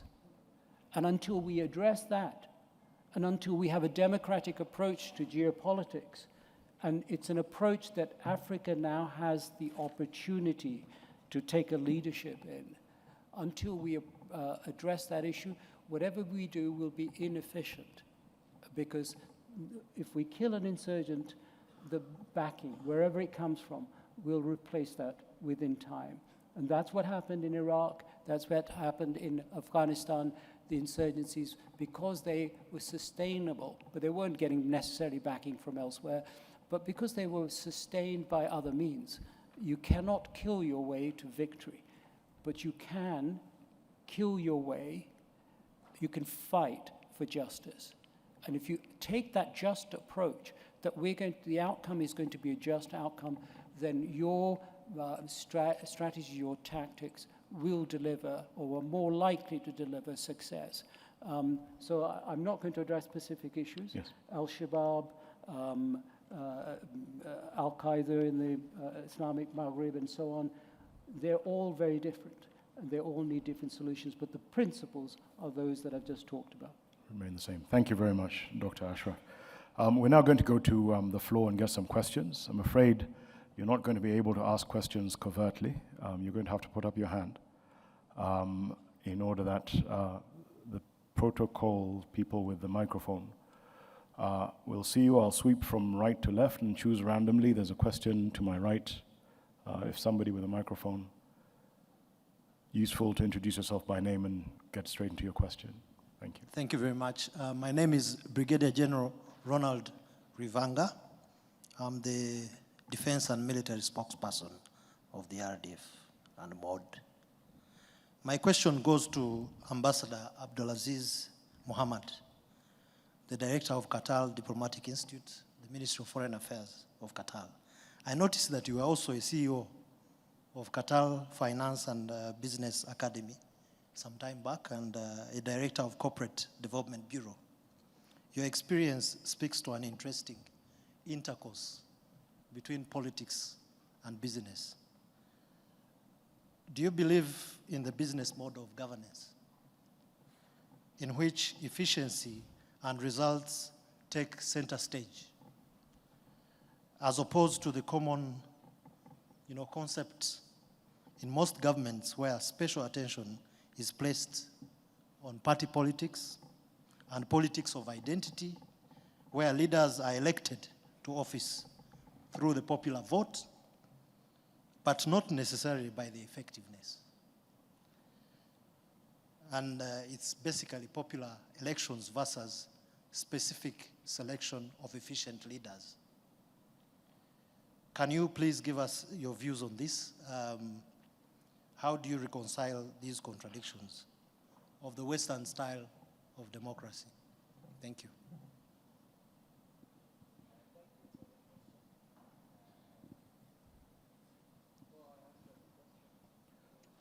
Sorry, technical. Please help us turn the mics of the panel back. Yeah, do you hear me? Yeah, before I answer the question, I'm very impressed by the audience today. For more than 2 hours still, you are sitting here listening to the panel here. I think it has something to do with your affiliation to military. It's called discipline.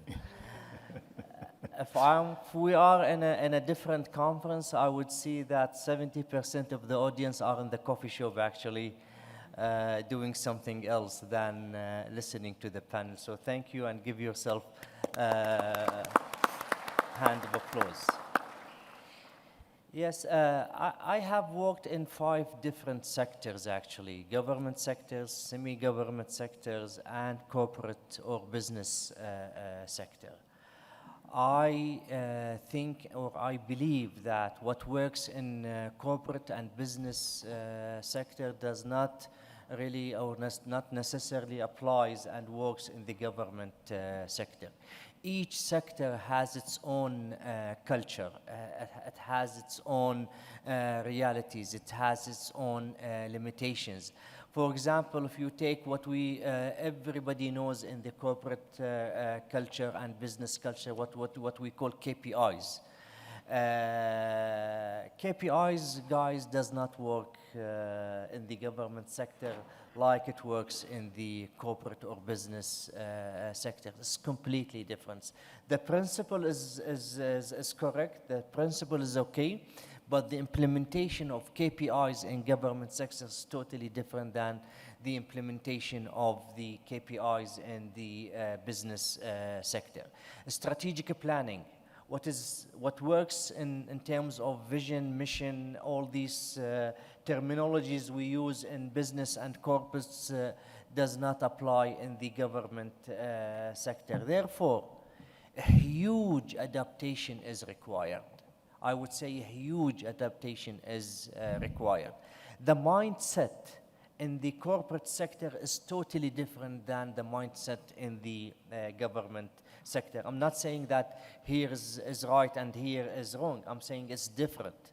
So if you are coming from a corporate and business sectors leading government entity, and you think you will do it the same way you are doing it or you used to do it in the corporate or business, you will not be able to do this. However, you can use similar principles in the corporate and business sectors, and you apply them in the government sector with some adaptations and some flexibility.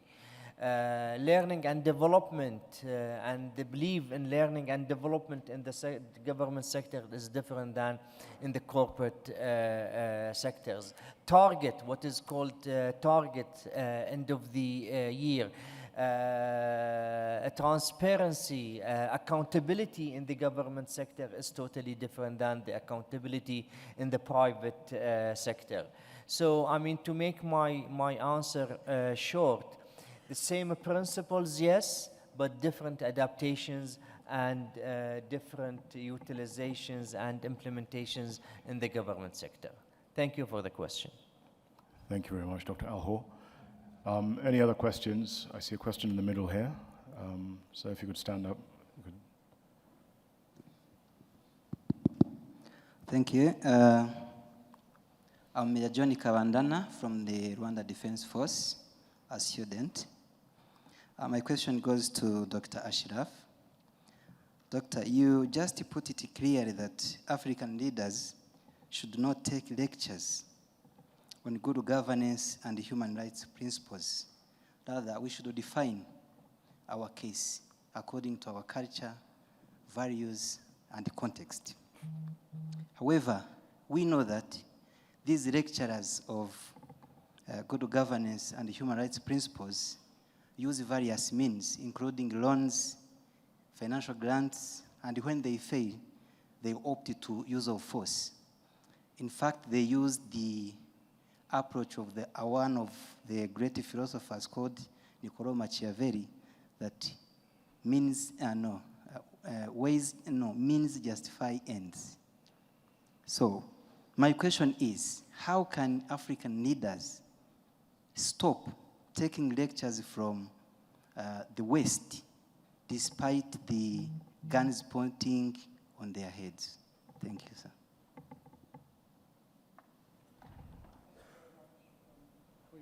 Can you hear me? Yep, okay, thank you very much for your question. Let me just correct you at the outset. I am a lecturer by profession and I desperately need the money. So please don't say that don't suggest that I'm saying stop taking lectures. All I'm saying is listen to the lectures, but take from it what you think is right for you, and question critically the motivations for what. So anybody who wants a lecture, I'm for hire.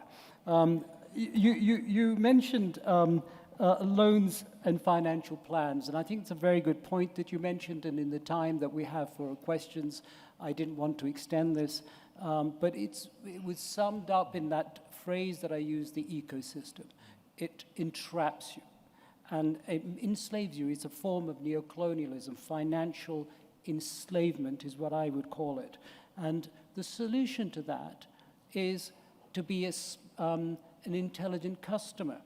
And I very briefly alluded to it, and that was that you should recognize that this geopolitical crisis that we face, which is dangerous from one perspective, because the lack of strategic thinking, and we can discuss this separately if you want, the almost absence of strategic foresight in what's happening in Ukraine could mean, God forbid, the death of all of us if this gets out of control. It's a continuation of the lack of wisdom being exercised by great powers that has led progressively to greater and greater and bloodier conflicts outside this continent of of Europe, which is addicted over the last century to bloody conflict, and that it will envelop everybody. That issue aside, there is an excellent opportunity because the world, whether the United States likes it or not, is transforming from a unipolar world to a multipolar world. Now, I don't suggest for a minute that Russians or the Chinese are any nicer than the Americans or the British or any other country. But on the 22nd of March this year, President Xi insisted on his state visit to Russia, to be brought forward to the 22nd of March, not the 24th of March, as President Putin wanted. And what was the reason for that? President Putin wanted him to come on the 24th because on the 22nd he was addressing a meeting with African leaders.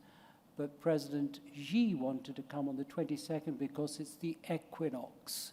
And the spring equinox is a beginning, or a new beginning. It's a day on which it is an auspicious day on which to start a new beginning, a new initiative.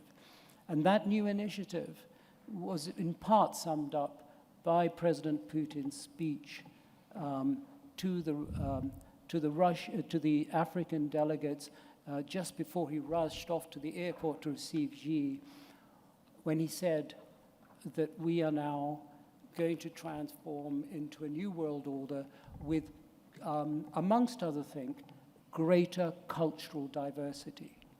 Now, whatever he attaches meaning to it, or whatever President Xi attaches a meaning to that phrase, that is the big, I think, positive thing. If we, in other countries, can take on board the principle of cultural diversity. And he said that in this new world order, Africa has a leadership role. And it is, I think, for Africa to demand that leadership role.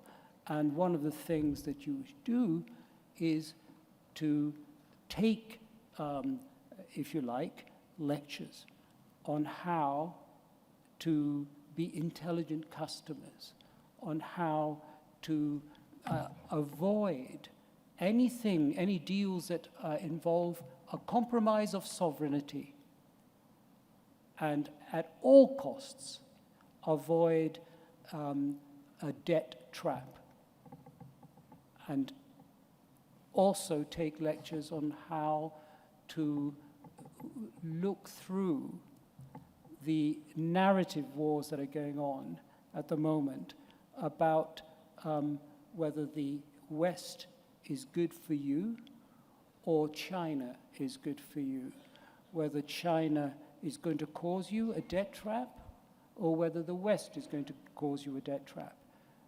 You can answer those questions, and for that, you can take lectures at very good rates from me. Super, thank you very much. More questions? We're kind of moving. There's a gentleman there in the middle. Thank you. My name is Gerard Kagamirwe Karyeja. I'm an associate professor of public administration at Uganda Management Institute. Thank you, excellent panel and moderator. One, I have observed that there is a perception in some citizenry that the state is retreating from its roles, and eventually what happens is that individuals and some politicians subsidize the state. For example, MPs providing social services on behalf of the state. So the deficit in service delivery has created a situation where I want to make this observation, that regardless of all our understanding and configuration of good governance, the ultimate measure of good governance for the citizens is the improvement of their well-being, becoming better, increasing opportunities, improving their livelihood, and having to live in a good life. Now, my question, or what I would like to pick your mind on, what do you think about that idea that regardless of the configuration, for as long as the primary role of the state is met, then we can start a discussion on governance, because the processes can be various. And lastly, on the role of the military in governance. Traditionally, we say the military is subordinate to the political elite. We are in a situation in Africa where the population is striving to strive and survive and thrive, and that's what they want in terms of good governance. And some political elite, their interpretation of governance is also striving to survive and thrive in power. Where would we wish to see the military as a pillar of the state reconcile the citizen expectation versus the political elite expectation, and ensure that there is stability, especially when the political elite go in the wrong direction without recourse to military coups? Thank you very much. An insightful two-pronged question. I don't know, but it wasn't addressed to any particular panelist. Dr. For me, Kayitesi I or will Dr. just Al-Horr? answer the first part of the question. So by returning questions to you, why should we choose between states doing their job and good governance? Why? Why can't we have them both? States doing their job and good governance at different levels. So, I mean, giving the chance to the states to work without good governance is an excuse. Or waiting for the good governance to happen is another excuse. I think we have the right to ask for both at the same time. I also want to come to that. I think it's a problem when service delivery is done by other partners because the state is weak. But if we come to the point of an intention of being participatory, it is okay for the state to do particular services and also recognize that the other partners are good at something. And I'll just give a small example for Rwanda. We learned that in social protection programs, members of the civil society, including religious organizations, do a good job. And the government has entered into partnership with civil society and religious organizations to do that job. Now, the regulatory structure is for the state. 65% of our schools in this country are owned by religious leaders. They do not determine exactly just what to teach because we have a policy structure that determines that. So I think it's also important that we don't see the state choosing to partner from a weakness point of view. It's a problem when they are just weak and therefore somebody else is taking over. But the choice to be inclusive, I think, is very fundamental as the state delivers on its core mandate. And this inclusiveness allows the resource effectiveness, as I said, because we are all delivering on the same citizens. I totally agree with you that good governance should be focused on transforming the lives of the people. That means that the state should create the right environment for everyone to thrive and create the right environment. The military too, and I think they would speak better of that, we are dealing with issues of human security. And you realize that insecurity will come obvious when the basic needs of our citizens are not met. How do we meet the basic needs? By gathering all our efforts and by efficiently collaborating in delivering on those particular needs. So when we do health insurance, when we do construction of homes, the military shouldn't just wait by the borders of the country. We have social military services that are there to create the partnership between the military and the people.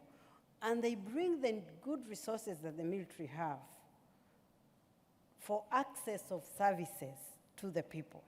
That doesn't make it a weak military. That doesn't make our security forces weak. They become human-centric. They are addressing human issues that would otherwise lead us to insecurity. So I want to say that what are the things that make the state non-deliver on its basic needs? We'll go back to the issues of corruption, absolutely. Nobody becomes stronger than the state in the state, except if that state is corrupt. And except if that other service deliverer is corrupt, to be honest. Because you don't take somebody else's role, except when there is dysfunctionality. And often dysfunctionality becomes possible because of issues of discrimination, because of issues of corruption. So I think it depends on the view that you see it. Good governance is a precursor. It's a precursor to what happens and what we do. When it's not present, everything else that we do, even having efficient security systems is an issue of good governance. Even managing disaster, which sometimes is unpredictable is an issue of good governance. Because it's not that the disaster will come, it is how prepared we are before it comes and how agile we are in acting when it comes. So a weak state, of course, is everything wrong. But a strong state alone is also fragile. You need a strong state, you need civic engagement, you need a thriving private sector because the resources are very important in delivering on elements of development. Thank you very much. I was scanning from, yes, madam, there's a question here. I was scanning from my left, from my right to my left. So I'll come to this end of the room and then head back. And I've got another person here.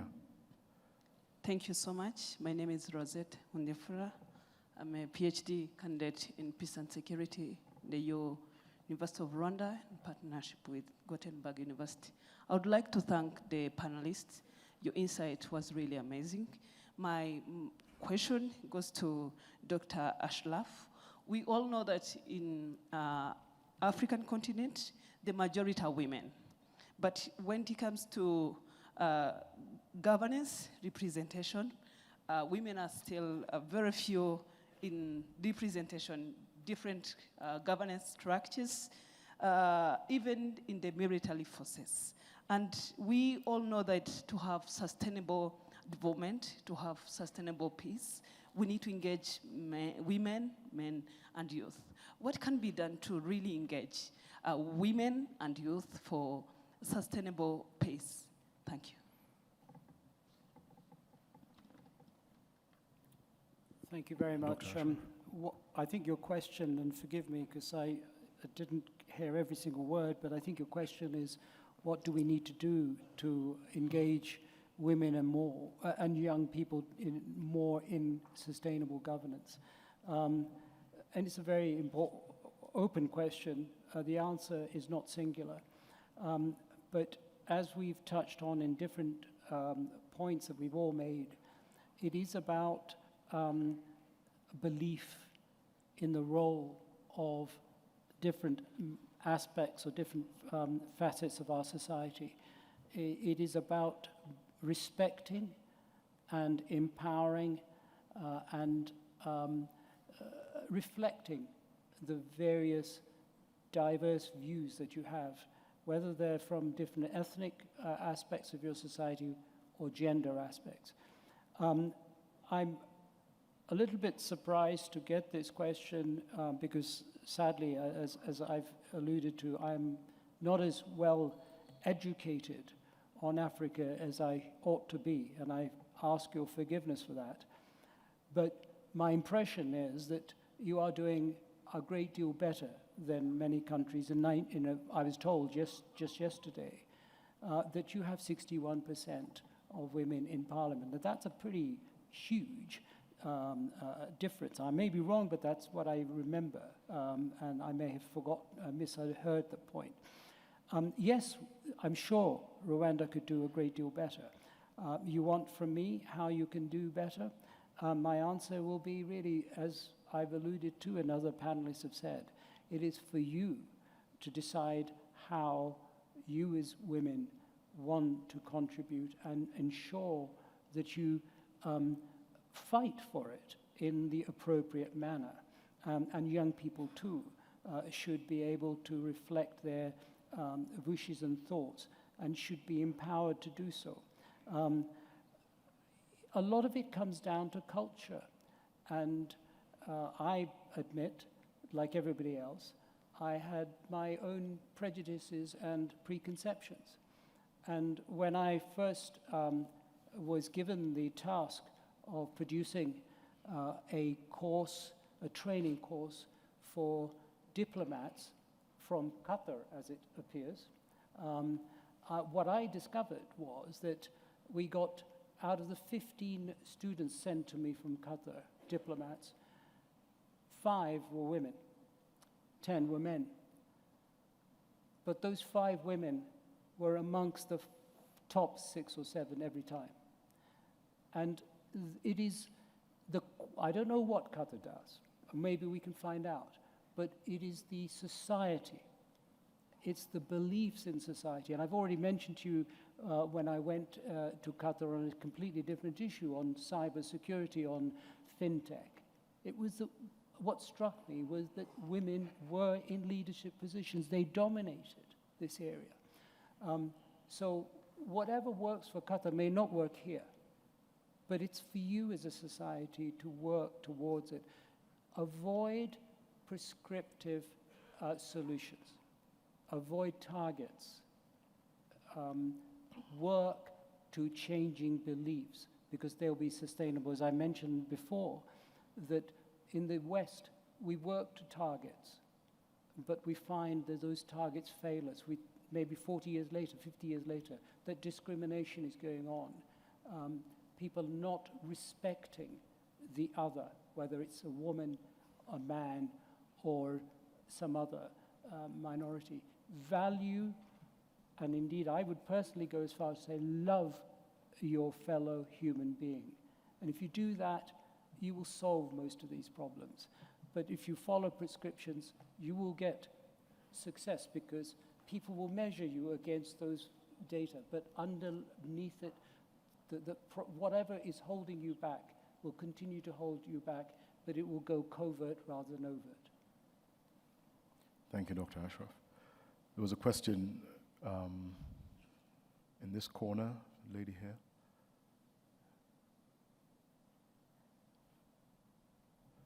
And then I'll go back. I'll come back to my right shortly. Thank you. My name is Hadija Murangwa. I'm a senator. I work at the parliament. First of all, I'd like to applaud the excellent panel. And just to share that when I came to this meeting, in my mind, governance meant leadership. So, but then I was happily informed and I learned that governance is a toolkit that leaders need to use. So then the question in my mind right now is, then what if the leadership is not working? So I think if listening to my friends and colleagues who spoke before me, we do have a challenge as neighbors on the globe, that we are all in an environment where we are struggling to keep our houses clean, and we are struggling to do what works best at home. But then, what about the neighbors? What about if it's not working in our environment? So we learned from speakers on the panel that governance as a toolkit is adaptive to environment. And then it keeps changing depending on what you're targeting as a result. But then what if what you're targeting to achieve is not well-founded in the environment that you're operating in? Like I said, I came thinking leadership is governance, governance is leadership, and that is obvious given my background. I'm from Rwanda, where we think and operate in an environment where our leaders actually are the champions of the success that we have. So, but what about the reverse? What is it that we can do? What can we learn from the panel, given your experience and your rich diversity of knowledge that you've been able to share? Kindly share your thoughts on that again, and let's also, gain from that. Thank you. Dr. Ewald, do you want to give that a start? Oh, Dr. Al-Horr. If it doesn't work, change the leadership, not the governance. It's as simple as that. You change the people, you change the structure, you change the governance, you change the resources. With the same leadership, you will end up with the same results. Usually in any transformation and reform at a country level or a corporate level, first people get fired are not the employees of the staff or the resources. First people get fired are the leadership. And when the success happens, first people get the credit are the leadership. So leadership is the heart of the organizations. As I said, even if you have a mediocre strategic plan and vague vision, but you have a very strong leadership, you will reach the destination. If you have the best vision statement, best mission statements, best value set on paper, and you have poor leadership, you will not reach anywhere. So if you are going to change anything, you just change the leadership. Thank you very much. There were some questions now to my right. I'll take them. There's an officer, gentleman, stand up. I'll take them in order from the front to back.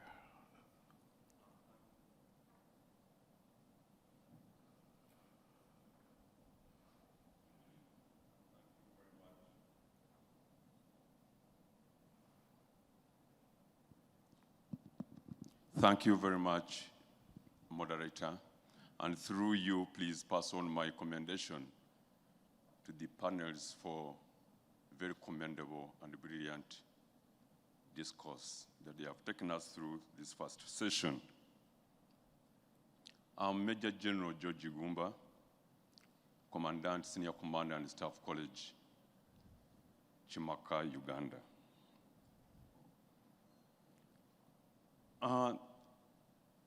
I want to address this to Dr. Kayitesi. Governance, in whatever form and indeed shape it may manifest itself, and the world animal politics are bedfellows, but the two seem to be aligned to each other. In that the latter, which is politics, more often than not, inevitably corrupts the former, that is governance, to the detriment of socio-economic emancipation of societies. My question is, who of the two monsters is to blame in all fairness? I thank you.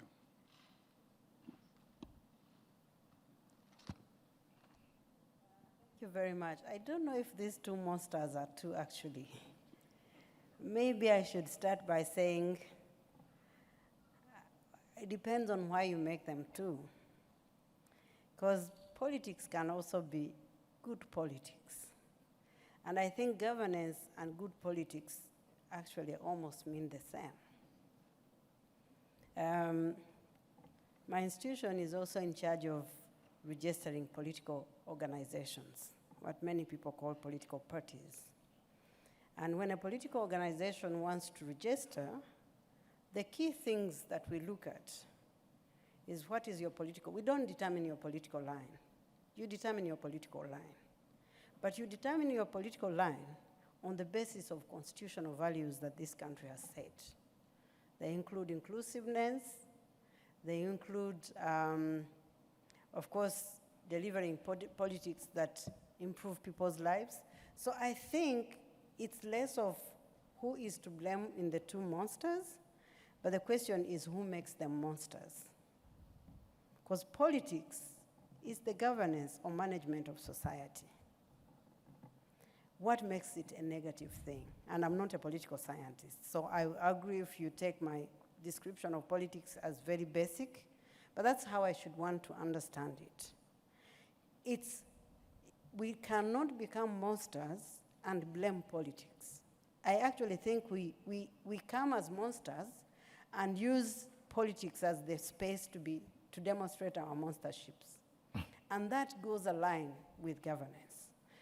I don't think if you had a good governance system, you would permit the creation of political monsters.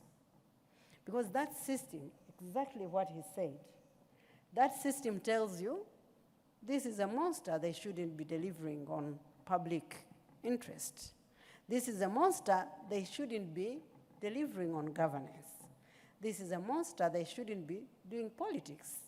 I have a law, one of the laws that I monitor is the law on political organizations and the behavior of politicians. So there is a limit. You don't do politics just because you said you're doing politics. Politics has a definition in this country. We have chosen a democratic, consensual, we have chosen a democracy that is consensual and inclusive. You cannot register a political organization in the name of discrimination. Then you're just, you could, well, of course the internet has allowed people to claim that they are politicians even when the law doesn't permit them to be, even when they don't take the right steps to become politicians. That is abuse in itself, and abusing a space that is there. So I would like to take back the discussion on what is wrong in the political environment and what is wrong in the governance environment, if I understood your question, that permits monsters to be created. Because if you're supposed to be serving the people, if there are systems and structures to hold you accountable, if you believe in accountability as your means of delivery, you know, accountability is not defense. Accountability and transparency is accepting that there are systems that are going to check and balance what you're doing yourself. If those exist, and if the leadership believes in that, I think that's what becomes a problem. Sometimes in the cling to power element, people stop believing in those values. And therefore, they serve the clinging to power element, which makes them, and it's not about staying in power. Staying in power, if it is for what you deliver for the people, is not a challenge. I think it was raised earlier here. If the people believe in what you do and they want you to deliver because you're doing a good job, and if indeed you're doing a good job that produces results, then you're not a monster. So I think maybe I'm not in the best position to answer whether those two are monsters. I think it's more of how you see them. If you govern for the people, and the people have the trust in you governing, if as a politician you represent the values that were said earlier on, you represent the delivery of the end in mind, then you're not a monster. I think it becomes a problem on how do we end up with monsters in these positions? How do we end up with politicians who are monsters? And when do they actually become monsters? So I think I turned back the question to you to challenge. I think politics is a job like everything else. Deliver and you stay. If you don't deliver, then you shouldn't be there. But what are you supposed to be delivering on? Are the expectations clearly defined? And then what makes you a monster? I think we need to evaluate those elements that become monsters. Nobody becomes a monster in good politics and in good governance. Monsters happen when we allow our political environment to be corrupt, to be discriminative, to define that. You know, if politics is defined from an angle of discrimination and exclusion, that itself is an environment that is wild. And that kind of wild environment, of course, having monsters is going to be natural. So, except if I took the question from a different angle, but I think it's an argument that we have to do. What makes leaders, politicians, and people who are supposed to be governing monsters? Corruption, discrimination, and coming to power not to serve, but to be served. And then lacking the clarity, the strategic clarity of what you must be delivering on. If strategic clarity is there, if the end of the kind of people you want to create is clear, then I think the monstership can't be created in particular ways. So we should encourage people to know that politics is a good space. That's where influence happens. But influence for who? Not for staying, but for service. So the service element in the political structure and in the governance structure is a core element, an absolutely core requirement. And politics should happen for people with integrity. I think it becomes a challenge when you put monsters. If you put monsters in political structures, you will see actual monsters. But if you put people of integrity and create systems that check their integrity every year, you know? Yes, true. Last week I received a message from the Office of the Ombudsman that said, you have received an email. They sent on my phone, you've received an email to tell you that you go to the system and declare your assets. The first declaration was not as soft as that.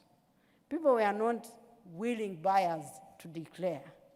Today, over 99% people will declare without being reminded, because it has become a normal way of leadership behavior. When it was introduced, even the Office of the Ombudsman could hide the assets that we declared, because they didn't trust that we were declaring actually what we had.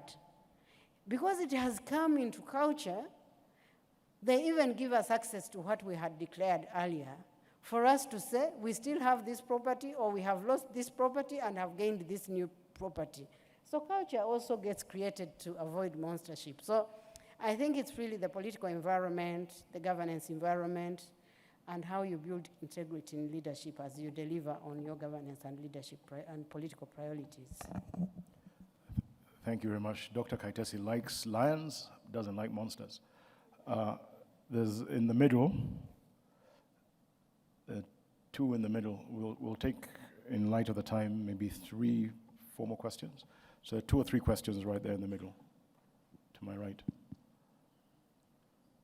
Thank you. I'm Major Angeline Kamanzi from Rwanda Defense Force, a student.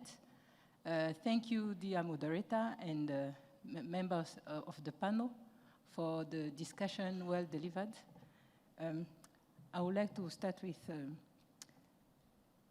Dr. Usta Kayitesi mentioned that to reach good governance, African countries, Rwanda also included, implement effectively mechanisms at the global, continental, regional, and national level. This brings me to what I would like to focus on. The African Union Head of State and Government adopted the program for silencing the guns by 2020 as part of the May 2013 Solemn Declaration. During a November 2016 retreat in Lusaka, Zambia, to address the implementation of this silencing the gun, the African Union Peace and Security Council adopted an African Union Master Roadmap of practical steps. However, up to now, silencing the gun is not yet reached.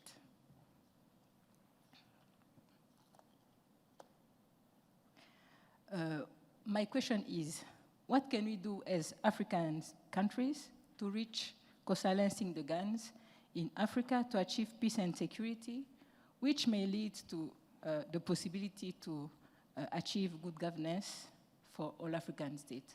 Thank you.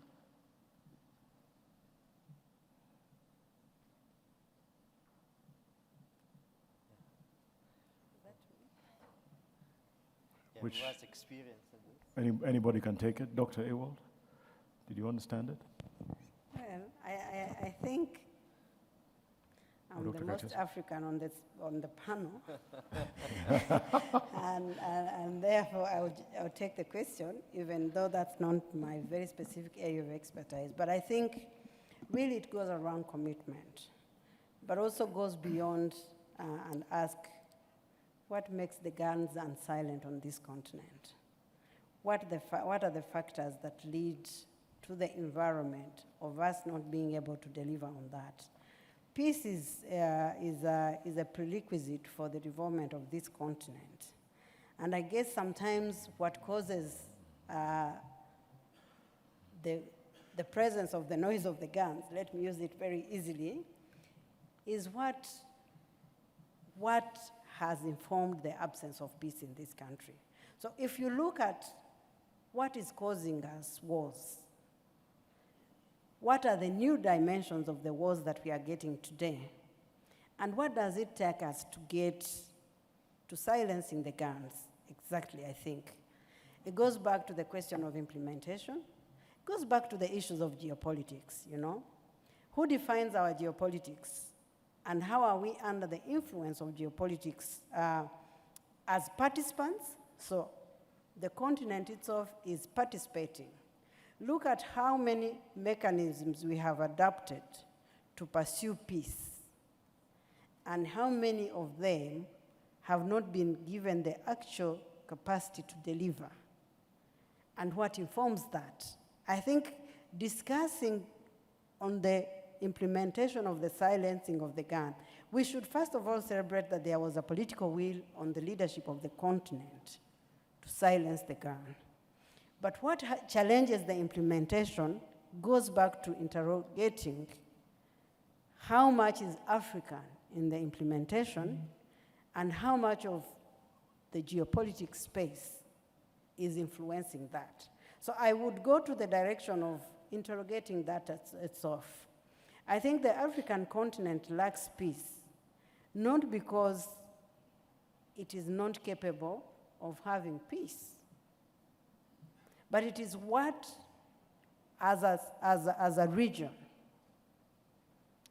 what we do not right as a continent in terms of providing the basic needs of our people, in terms of providing a safe environment for our people, in really doing human rights and the rule of law, in allowing the Africans to thrive in Africa against the other interests. I think he said it very well. For every terrorist group, I will expand it to every fighting group. There is a sponsor. I don't know if you said it that way, but there is somebody who has other interests.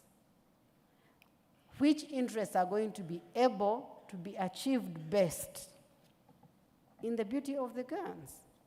If you go in the African mines, irrespective of the wars that we have, the mining fields are not dormant. So what makes it unsafe for the population around to survive, but makes it possible to have mines fly from our places? What is it, how much security do you need for an ordinary citizen that is cheaper than the security that you need for a gold mine? But the gold mine still operates. And some of the guns that are around us are just delivering on those other priorities. So maybe I didn't take it the military discussion way, but I took it to the political environment discussion way.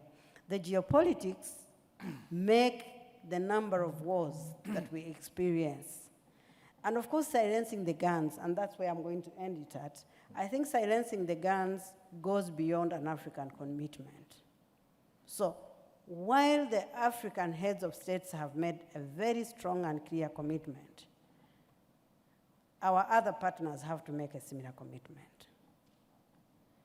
Related with corruption, we have a lot of, African countries are least on the corruption index. The countries that are best have the banks that receive those corrupt finances. So what is corruption? When I studied my criminal law a few years ago, keeping resources stolen, I think even today still stands, keeping stolen resources makes you an accomplice in criminality. But when you look at the geopolitical structure, the worst countries are those where we steal from.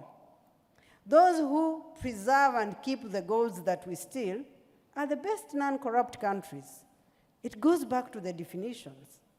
If you looked at how many of these guns we are silencing that are made on this continent, you will appreciate the fact that the guns are a particular market for someone.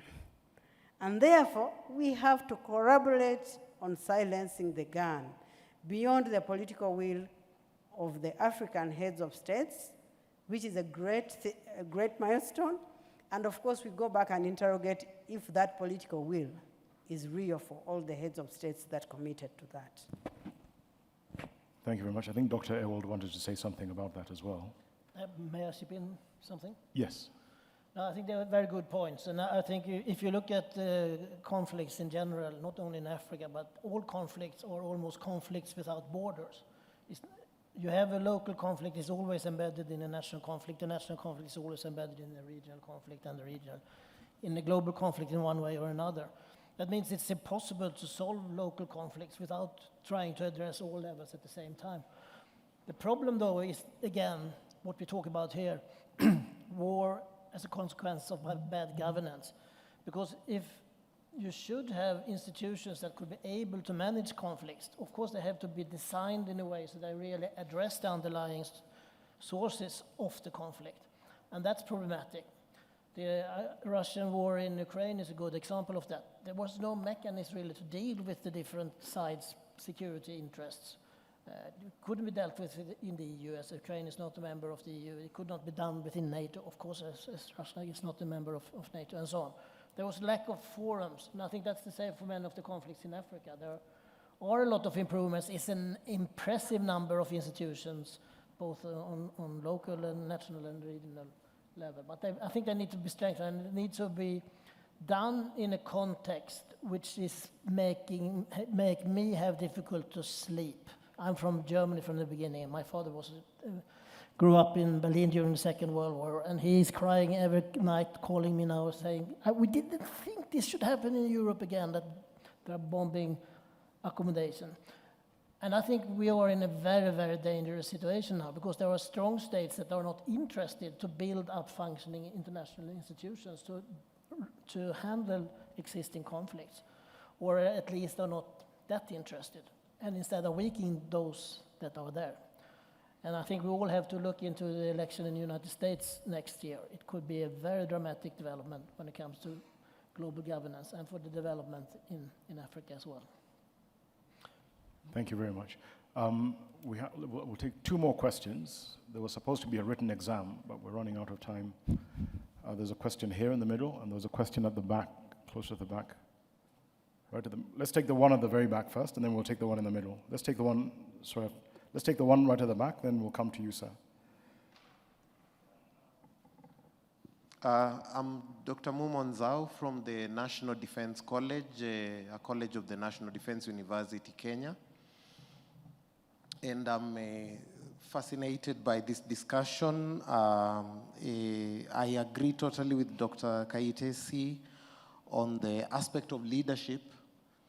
And just to remind, there's a small comment here that I'm making, not really a question, but to say that, to remind us of the words of Goran Haydn, who said there are three ingredients to good governance, and we have the idea of citizen oversight.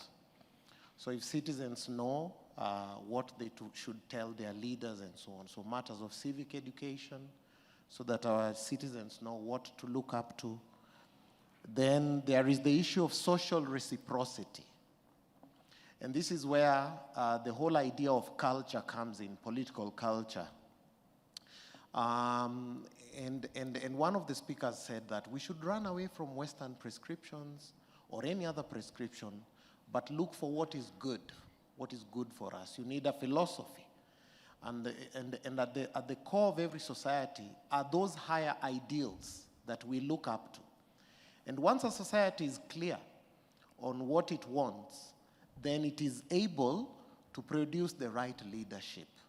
Because leaders are a reflection, you see, when you see leaders, they are a reflection of the society. A society only gets as good as the leadership it gets. So then when you talked about the leaders, again, now the third ingredient is responsive and responsible leadership. And that is what Dr. Kayitesi is talking about. When leaders are responsive, they're responding to the needs of their people. Whether through the role of the military, for example, in human security, and so on. But when we say responsible, it means they adhere to the rule of law. So, three empirical dimensions of governance that were mentioned by Goran Haydn: citizen oversight, social reciprocity, Because if we don't obey the law and support our leaders, then we are doing the opposite of the ideals we have set for them.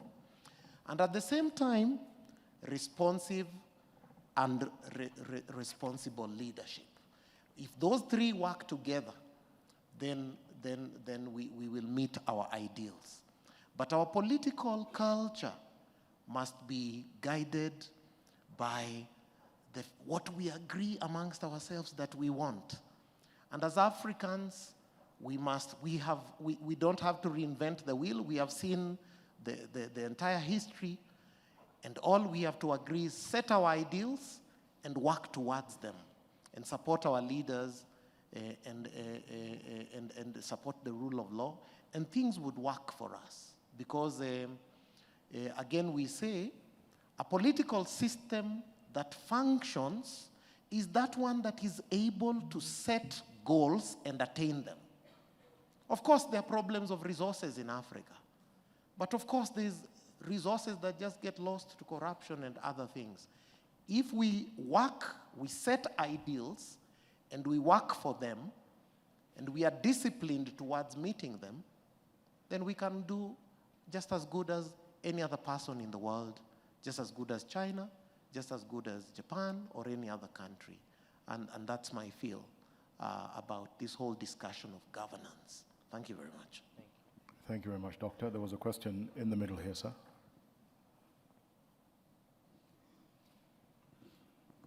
Thank you very much. I am Superintendent Emmanuel Yako, a student. I got on the presentation that was alluded by Dr. Ashraf, where he had to say that we should apply tools of governance, but should not necessarily be dictated. They should be applied to the context. You will bear with me, I put an assertion saying that this option will always come with a cost.